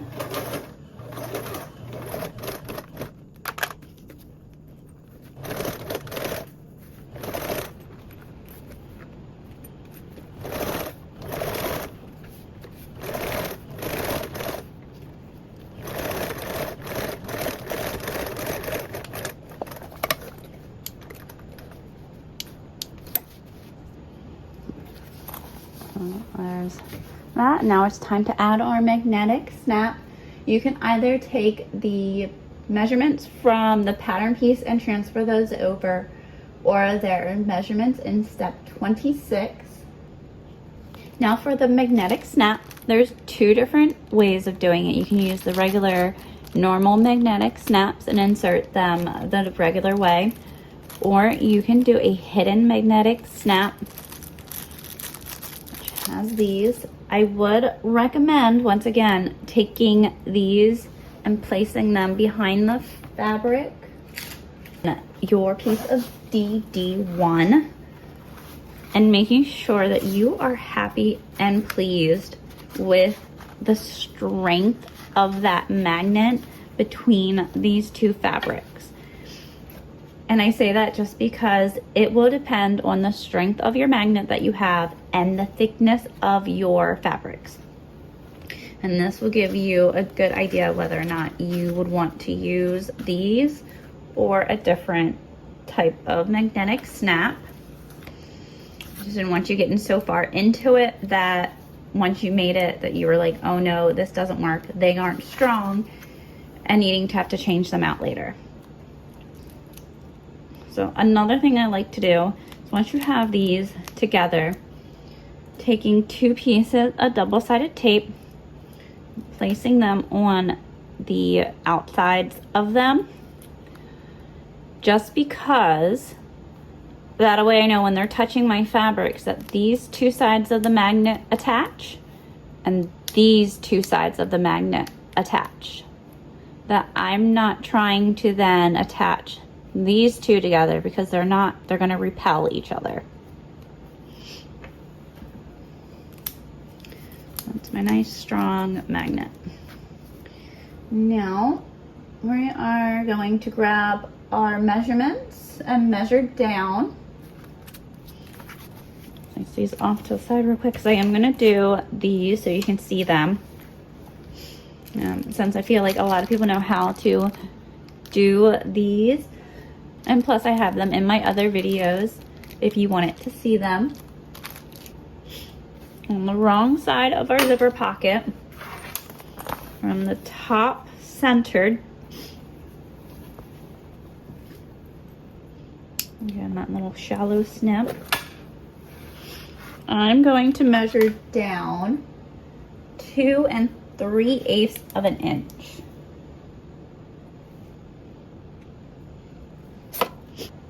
And that's where I'm going to stick this magnet. That, and then that one. And then take my DD1 lining, again from the wrong side, on the top edge. Find that center, and then this time measure down 1 1/8.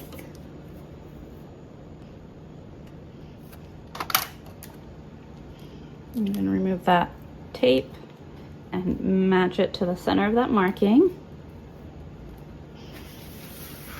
Now, you want to stick your fabrics right sides together just real quick and line them up and make sure that those magnets are magneting. That's quite a word. Put that in a way you have that strong bond there. And then once you've ensured that, you can sew these on. And you're just going to sew around the perimeter of this. This is essentially like a clear vinyl that they're encased in. I do recommend using a thread that matches your lining.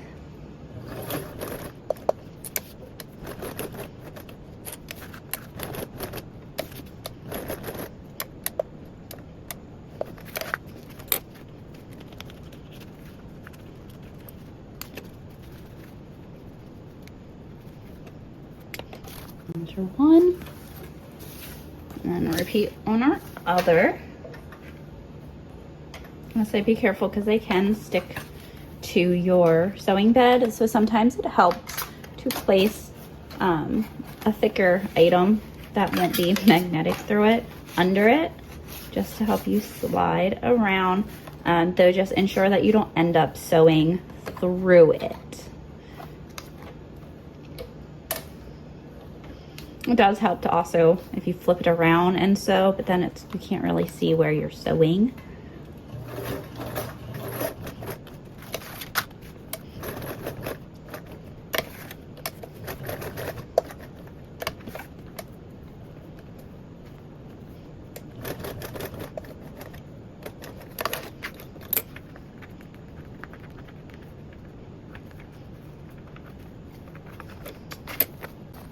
There's that one. That. Now take your DD1 lining, this right side up, and your DD exterior. Place that right sides together along that top straight edge.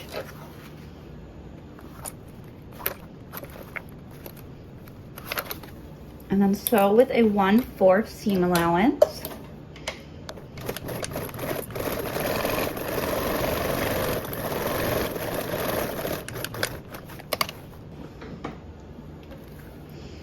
Now trim those seam allowance corners.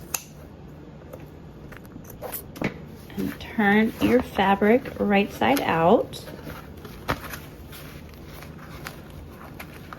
And then press along this top seam.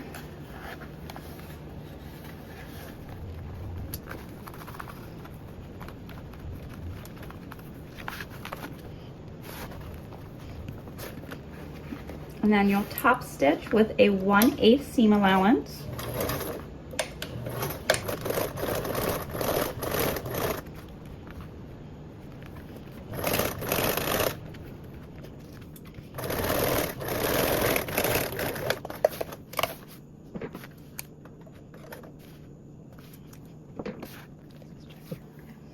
Now you'll place this on top of here, match around your corners.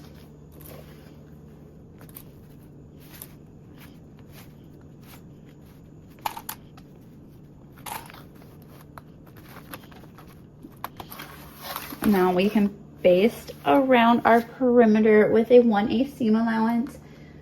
And then if you are doing the optional luggage sleeve, now is where you would add it across.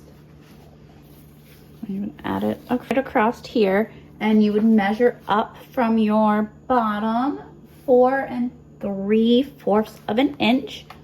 You would place the webbing above that marking. I'm going to skip over doing the luggage sleeve, so I'm just going to baste the slip pocket on. Again, using that 1/8 seam allowance.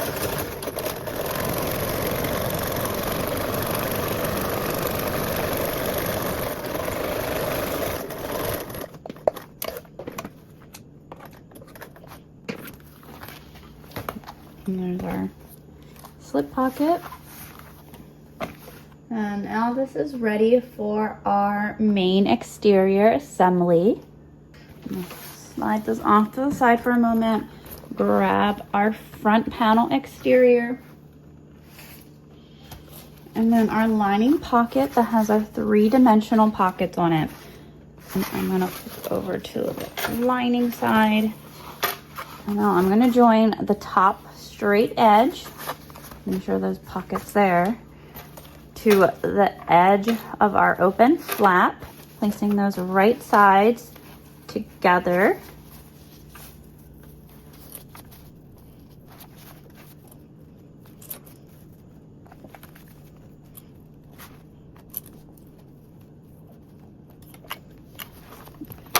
And flip that out. That's how it will all look. I'm based with a 1/8 seam allowance.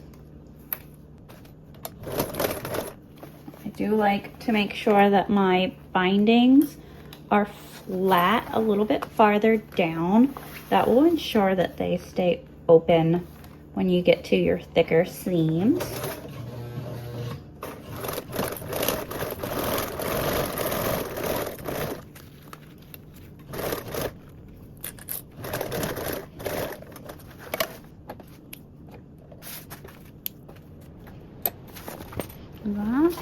Now for our exterior.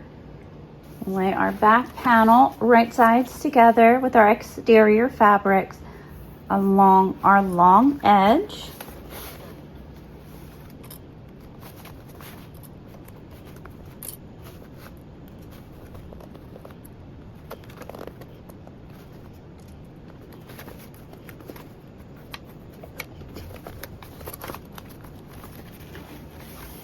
This time we'll sew with a 3/8 seam allowance. And now I'm just going in and I'm opening up these bindings and pressing them out, just so I can ensure that they're flat and out within the bigger seam allowance, since we're sewing with a 3/8 seam allowance this time.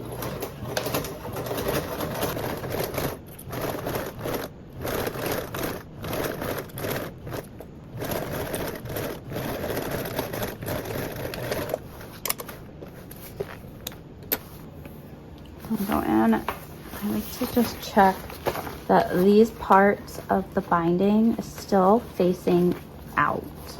That will help the zipper not get stuck in it. And then we can trim our seam allowance corners and trim the remaining excess of your zipper and any binding that you might have had. And then because I snipped into my zipper tape, I am going to singe over that ends just to help reinforce and seal that zipper.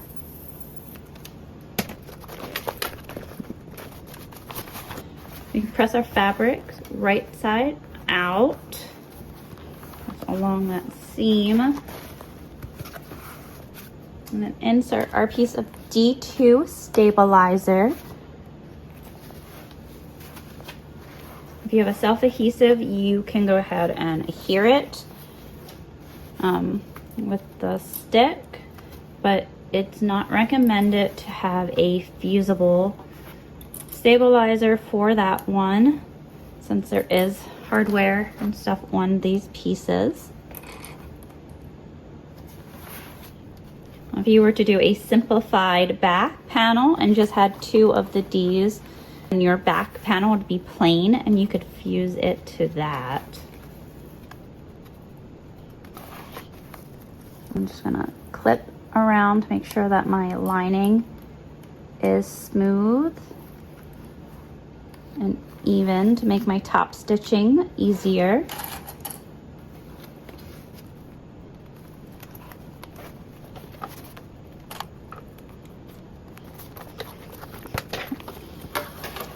Now I'm going to top stitch along this join seam and based around my perimeter. This part can get a little tricky just because of the opening size of it and the way I like to sew. Again, sewing with a 1/8 seam allowance.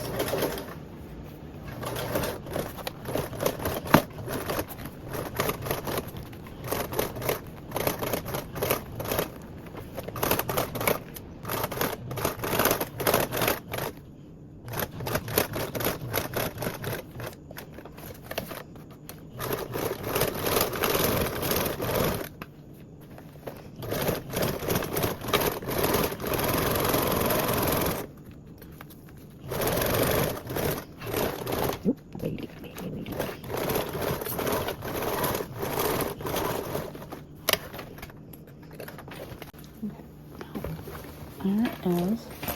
Let's see, your slip pocket, zipper pocket, front panel. And then here is our lining side. Now we can place this aside for our final assembly. Now moving on to our side gussets. If you aren't doing the side connectors, you'll skip over this step. Yourself, you'll make sure that you have your F2 stabilizer fused to the back of your F exteriors. And then you'll grab your 2 pieces of webbing, and also your 2 D-rings. trim the extra fraying real quick before I singe my webbing.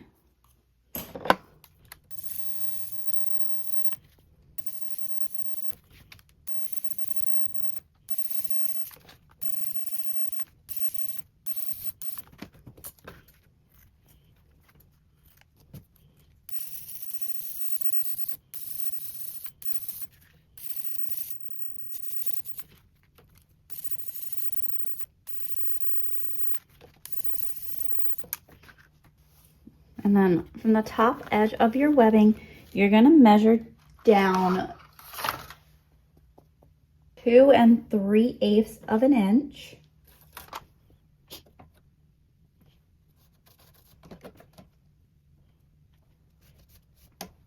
And that will be where your D-ring will end up going. So you'll slide on your D-ring to that marking and then fold over.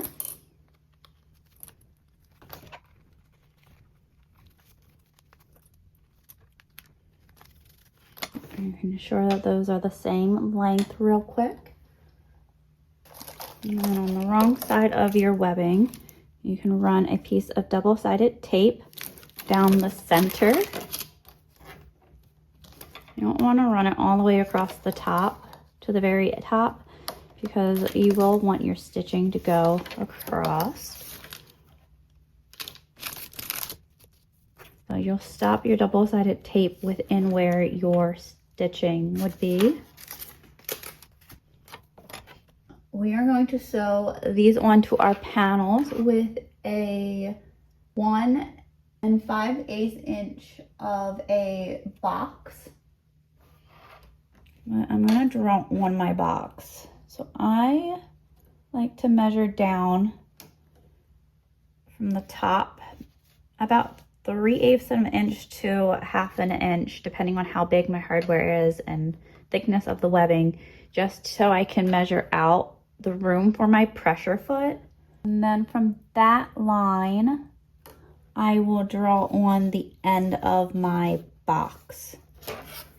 This way I will have my stopping and starting points for my boxes and that they are the same length.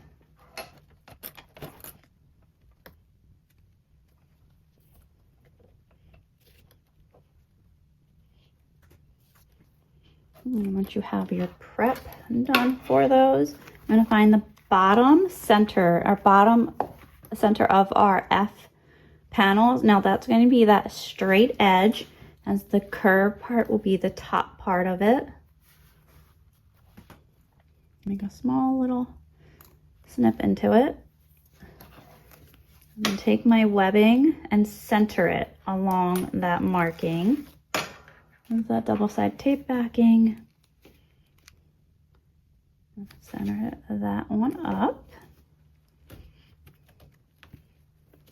And you can measure on both sides to make sure that it is consistently the same amount all the way up.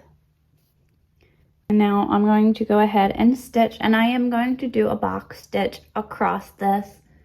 You can also do rivets within your box stitching. I'll walk through the process of the stitching before I do the stitches. I'm going to start off, so all the way up to the top, get as close as you can to your D-ring, but leaving room for your pressure foot. And then we're going to sew across to the other side, back down to our other marking, and then we're going to sew across again to close up our box. Then you're going to sew your X part of your box stitches by sewing up to the top diagonally, sewing back across your top row of stitches to reinforce that D-ring connection, and then sewing down diagonally to the other side. And once you reach that marking, we're going to sew all the way down to the bottom. And we'll walk that through as I'm stitching. I'm going to sew with a 1/8 seam allowance. Again, sewing up to that top line as close as you can to your D-ring.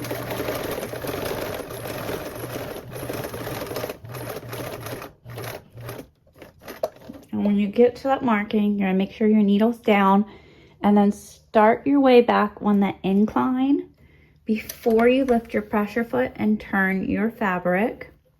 I am gonna shove my hump jumper under to help smooth out my stitches so I don't get a skip stitch. I like to hand crank the first one over, and then I'm going to sew across. Okay. And then when you go to turn again, you want to start your needle again back up on that incline and then turn.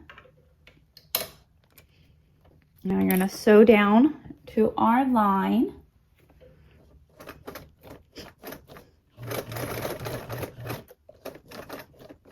Okay. And then again, start your needle back up on the incline before you move your panel. I'll stitch my hump jumper under so I can smoothly sew across.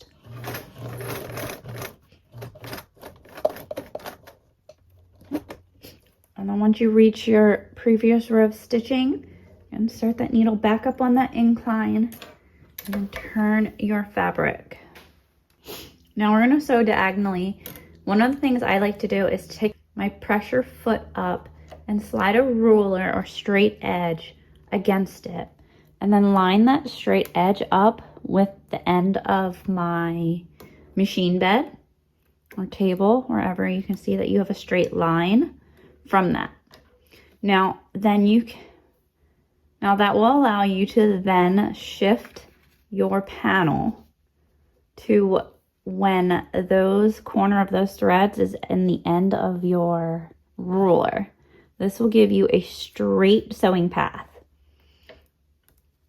And then I can remove the ruler from underneath my pressure foot and let my pressure foot down. And if I would like, I can go ahead and sew with this against my bed and just sew, but don't shift this panel.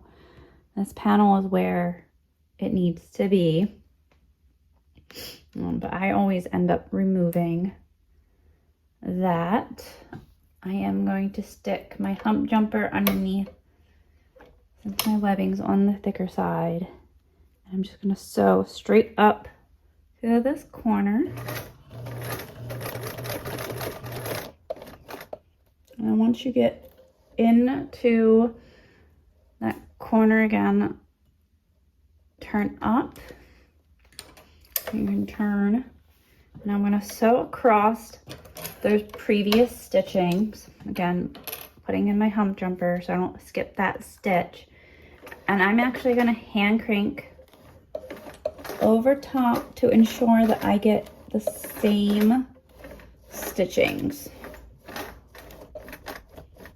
Once I get to that corner, start my needle on the incline and then rotate to sew diagonally down the other way.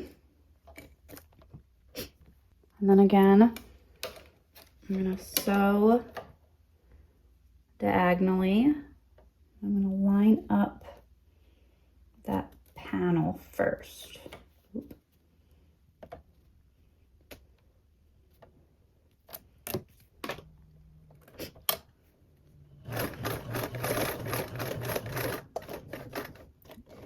Down into that corner and then up my needle a little bit and then rotate my panel so I can now sew down the remaining part.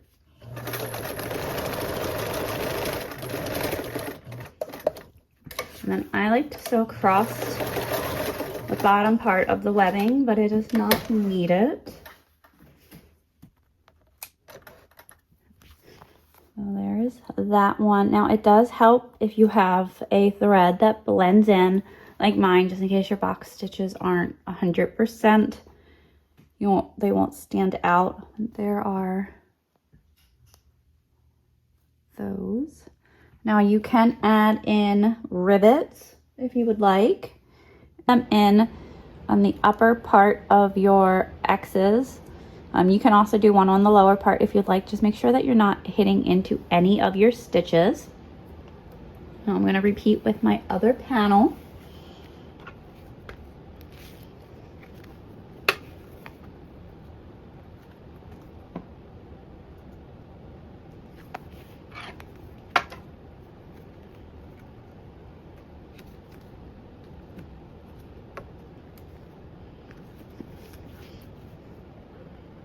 And again, sewing up, over, down, over again, up diagonally, back reinforcing, down diagonally, and then I'll sew down.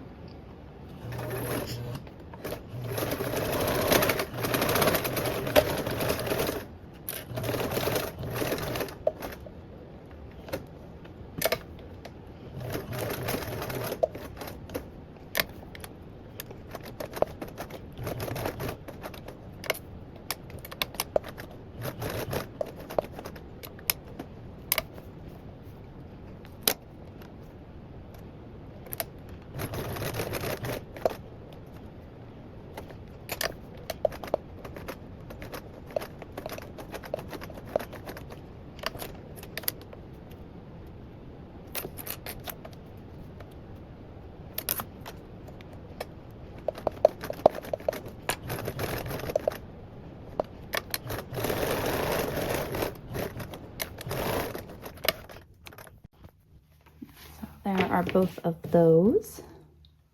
And these are now ready to be attached to our base piece of E. If you are doing the purse feet and haven't done so already, go ahead and attach your purse feet per page 6.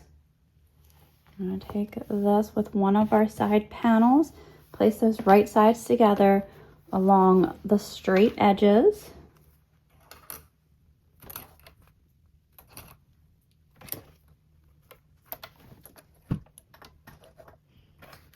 And then sew with a 3/8 seam allowance.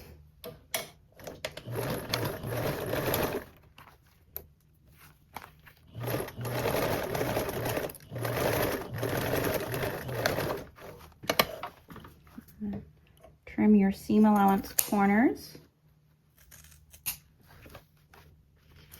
And then press that seam down towards your base.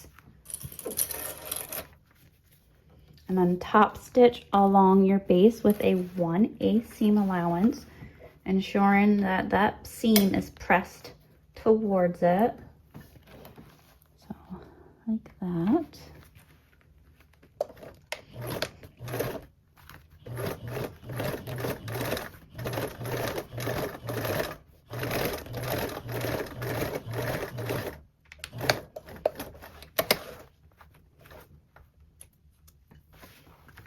Now we'll repeat on the other side again, matching those straight edges.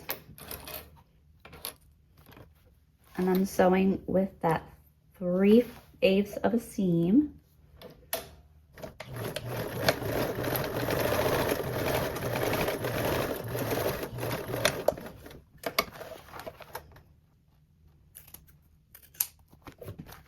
And again, pressing that seam towards your base and top stitching along your base.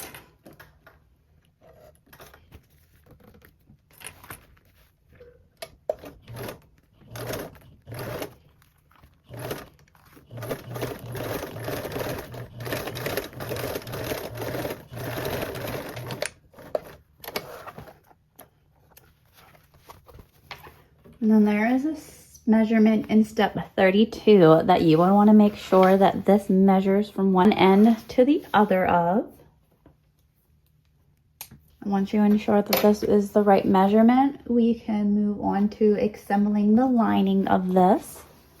And now we're essentially going to do that same process. Our base, so you'll need your E1, which is your base lining, and your piece of F2 with your drink sleeve attached. If you did 2 drink sleeves, then you would have both of them. You'll attach it per that straight edge.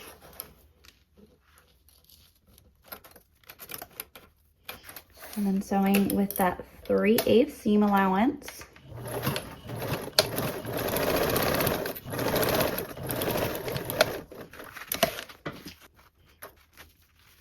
And trimming our seam allowance corners. And this time, to reduce bulk, we are going to press our seams towards our side panel. If you would like, you can still press it towards the base This just helps reduce the bulk of this seam right here when it goes around for the assembly. Top stitching with a 1/8.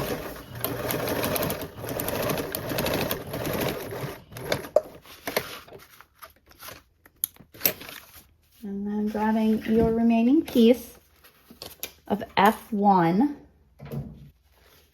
that most likely doesn't have a drink sleeve on it unless you added one. Again, sewing with that 3/8.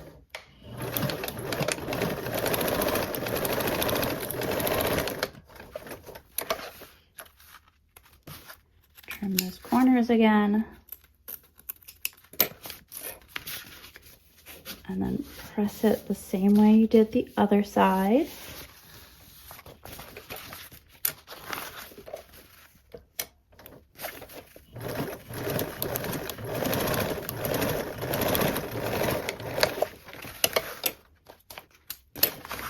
Well, there's that of our lining. Now, if you measured your exterior and made sure it matched this measurement in step 32, then you can just make sure that these two match together so that your lining's the right length. And to ensure that they're the right length and the same length, you can now insert your piece of F4 stabilizer in between your layers. So I'm going between there. Now I have a self-adhesive. This is a premium self-adhesive 3mm foam from Sewfisticated Supplies. This will give this bag that nice structure since it is a nice big handbag. Adhere this to that. Now, this piece does not need to be self-adhesive. It can just be sewn in, but you do want to make sure that it is not a fusible one.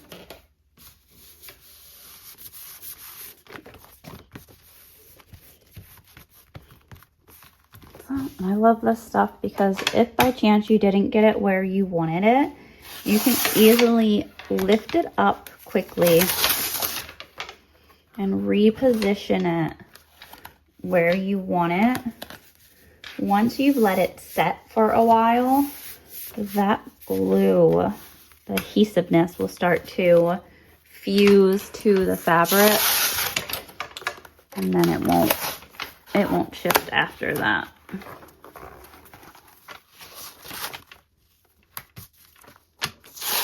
Make sure I'm not in my seam allowance.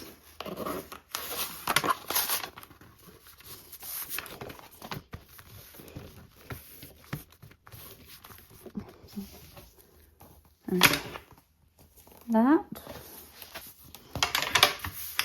There's our exterior and our stabilizer. Now I can take my piece of lining, that right side up so that it has our right side facing out. And I'm just going to clip around to keep my linings and exteriors placed together, and then you can line up this seam.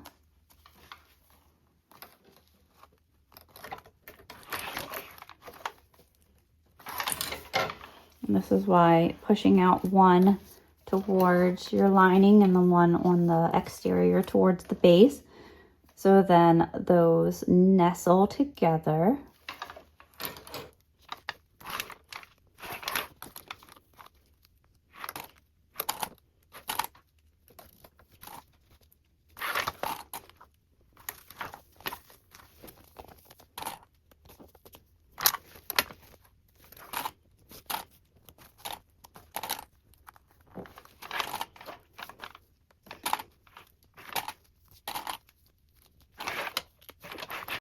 Now there's that. And then we can baste these together, basting around the perimeter with a 1/8 seam allowance.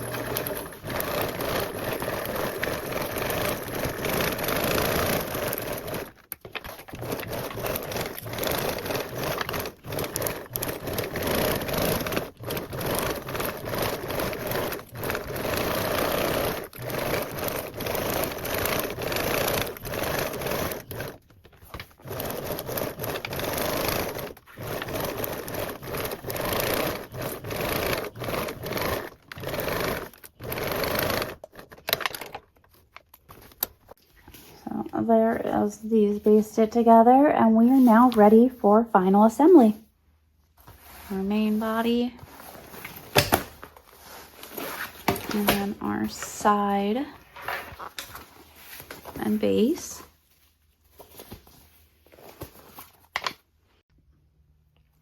Now what we'll do is we'll mark, if you haven't already, the top center of your side gussets.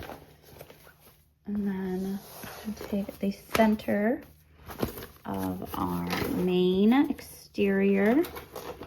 I'm matching our front and bottom, and back bottom together and working our way up.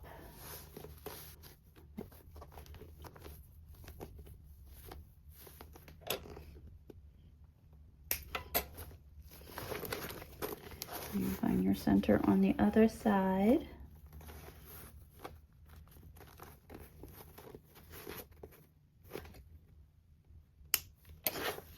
And I'm real quick gonna find the front center and my back center of the bottoms.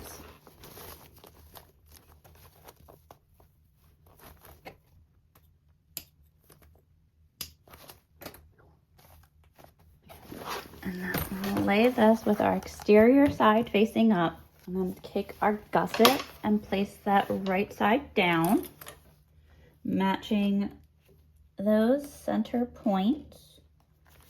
Now I'm going to do one side at a time, and I'm going to baste this one just across the straight edge part, not around the curve. Based on with a 1/8 seam allowance.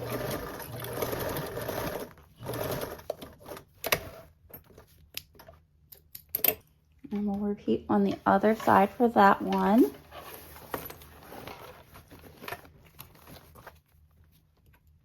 Again, matching that center point.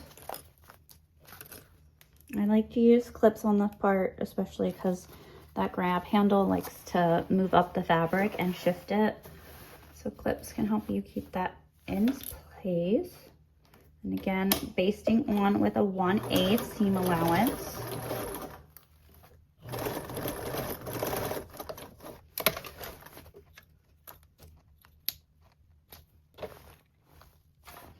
Now we're gonna line up our front panel first. Taking our front panel and matching that center point up to the center point on your base. I did not actually find my center points of my base, so I can match my seams and find those centers.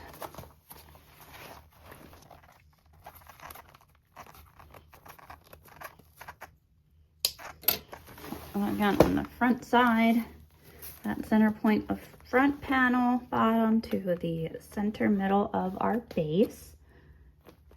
Making it to where our exteriors are right sides together and our linings are facing outwards.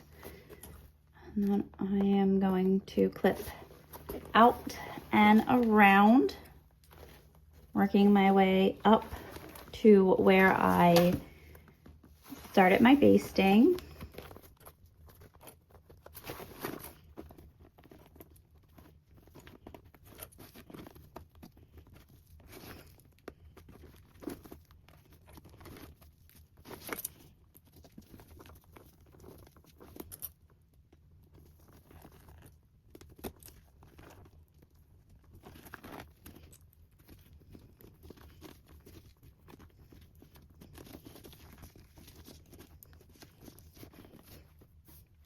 Flip out to the other side.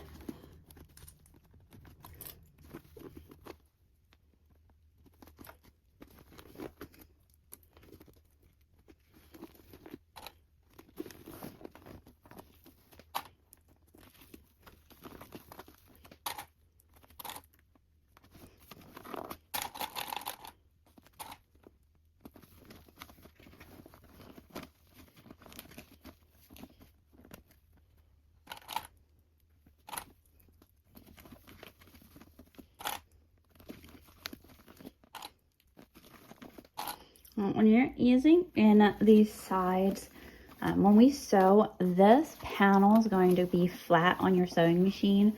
So this top curve, when you're trying to ease in, it does help to push this panel out so that it lays the way that it will be when you're sewing. And that gets everything to just ease on in perfectly. And then for the bottom ones, we'll be sewing on and around the curve.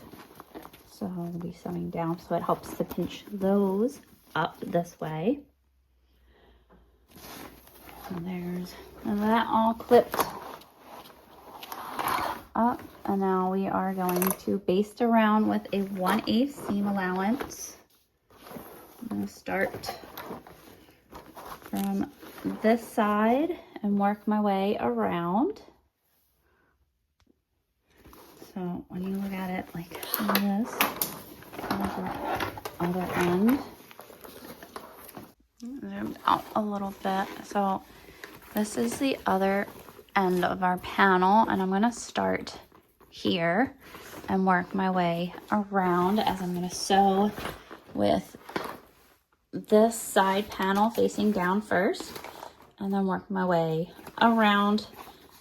If you are starting on your drink sleeve side, or even when you get to your other side where your drink sleeve is, make sure that it's not within your sewing area.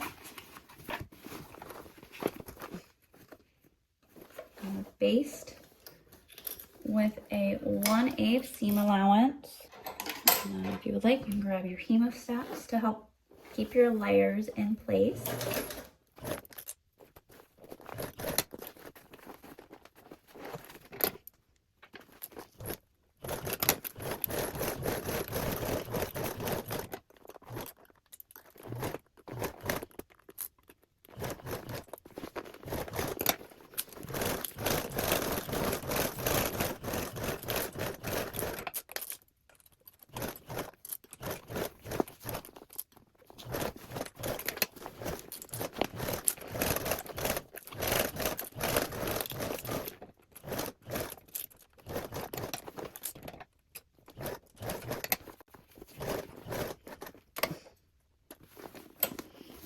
And now you'll go around and you'll check your stitches to make sure that you're happy with them and that you caught everything and that there's no puckers or gaps in your work.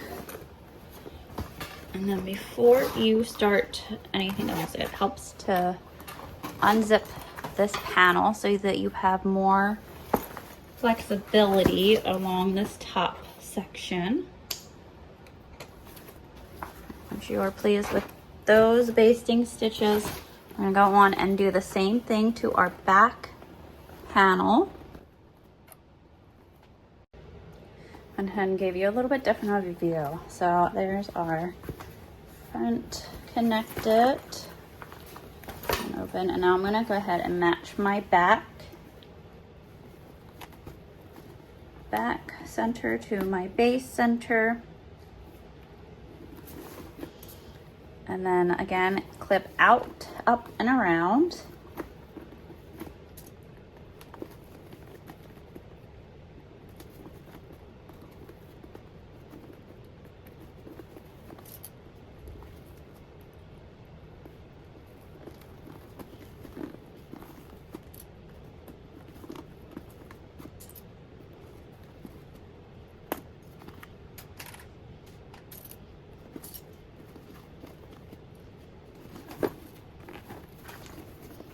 And this is that corner that helps to take your fabrics and push your main body out.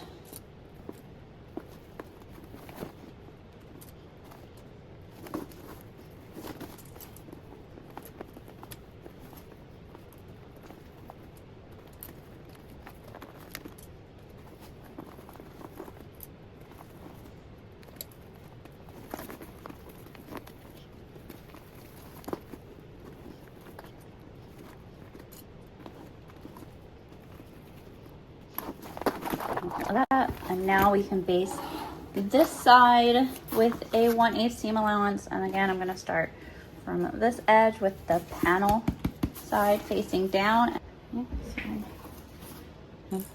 Base this side on with a 1/8. I'm gonna shove this flap down in there, help keep it out of my way. Again, sewing with that panel facing down, and then use hemostat to help keep my fabric to the end and my fingers out of my sewing area.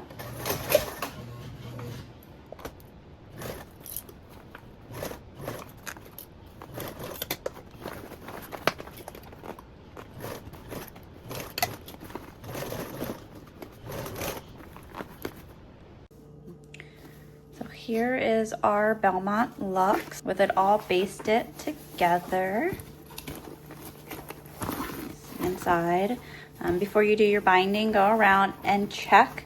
Make sure that you are happy with your stitches.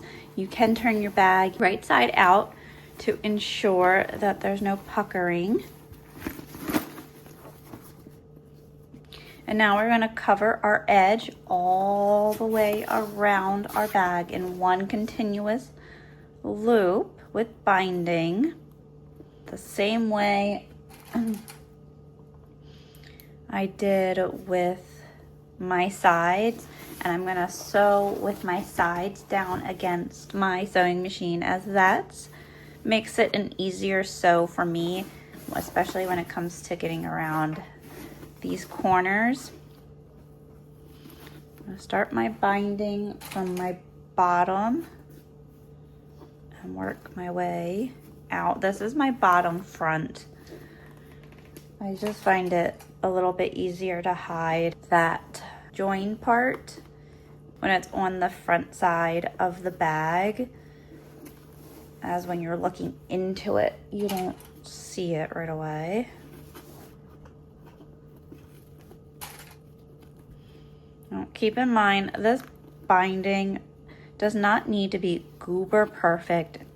They can have little gathers and pleats to work around the curve, because once this is turned inside, you won't see those, and it will also do some natural gathering on its own.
A little extra so I can fold it back and hide my raw edge.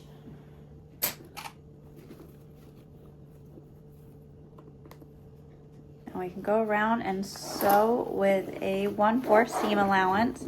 I'm going to start sewing and then sew around this curve and switch my view real quick.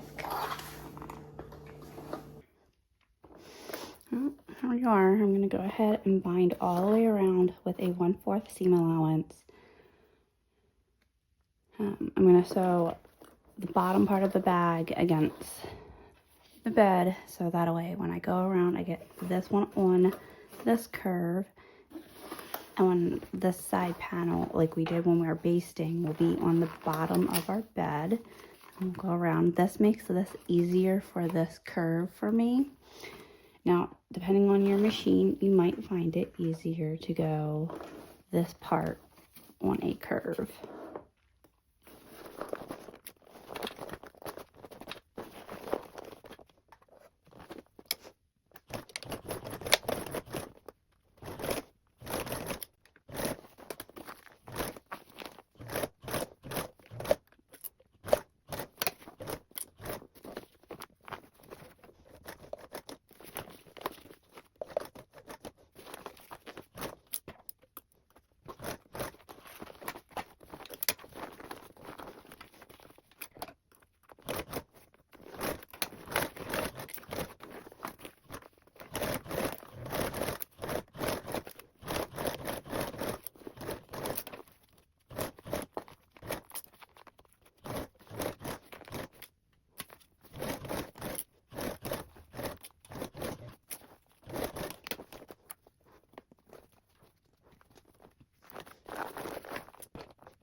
make sure that your drink sleeve's out of the way.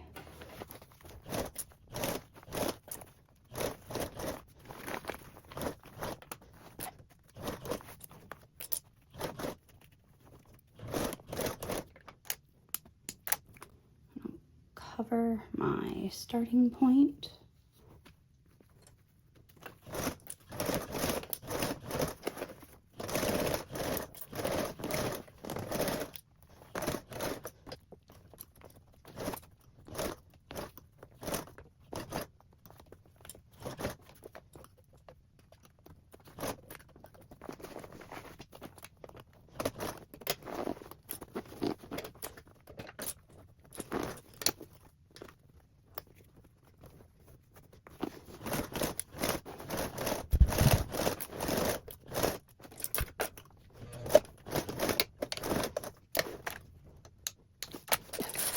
Now we are done, and you can check your stitching. Make sure you cut your binding on both sides, and then you'll go in and see if you have any puckers, and you'll turn your bag right side out and we'll check again. If you're using vinyl and it's stiff, you can go ahead and use like a hairdryer to warm up your vinyl slightly, and it will make turning easier. And now before we turn out our bag, we're going to go ahead and make our strap. Now, if you made the connector version of the bag and need a strap, here are the steps for your strap. You'll take your webbing. I'm going to singe your ends of our webbing.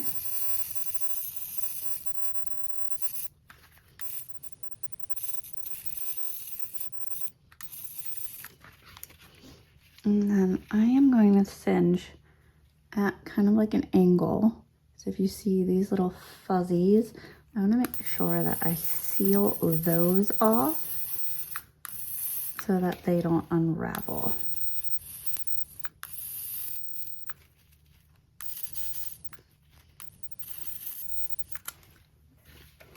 So you'll take your slider, and we're going to slide end of our webbing around that bar.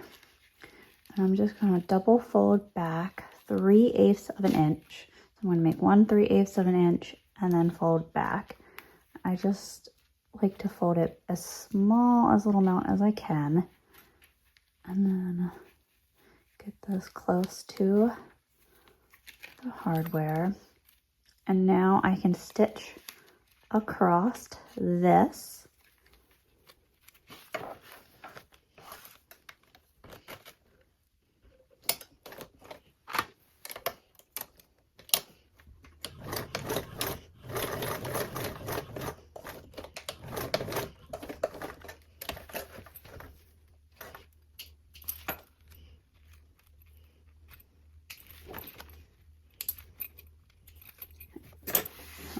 You have that, and now on the opposite end, we're going to take one of our swivel hooks and slide that on. Now I can loop back and through my slider. Loop back down. So there's that part. And then on this end, slide on my other slider. And I'm going to do that double fold again. And then bring that over to the side. And again, I'm going to stitch on these. If you would like, you can use rivets.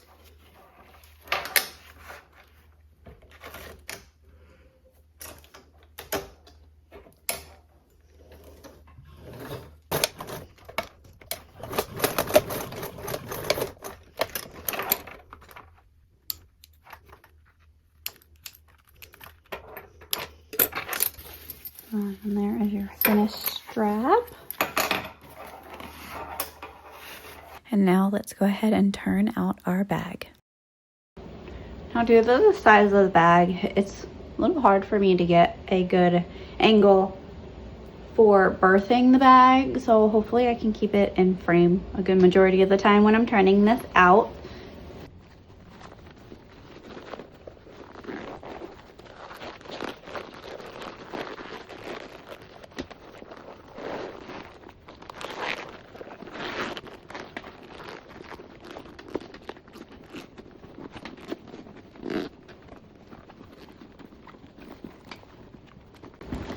And you'll go around your bag and check to make sure that you caught everything and that there's no puckers and that you are happy with it. And you can also go in and push out those seams.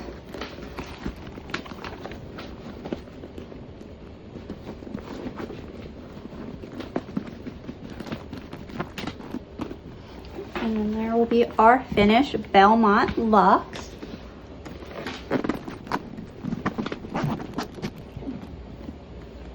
So here is our finished Belmont Luxe. I hope that you enjoyed making this bag with me today.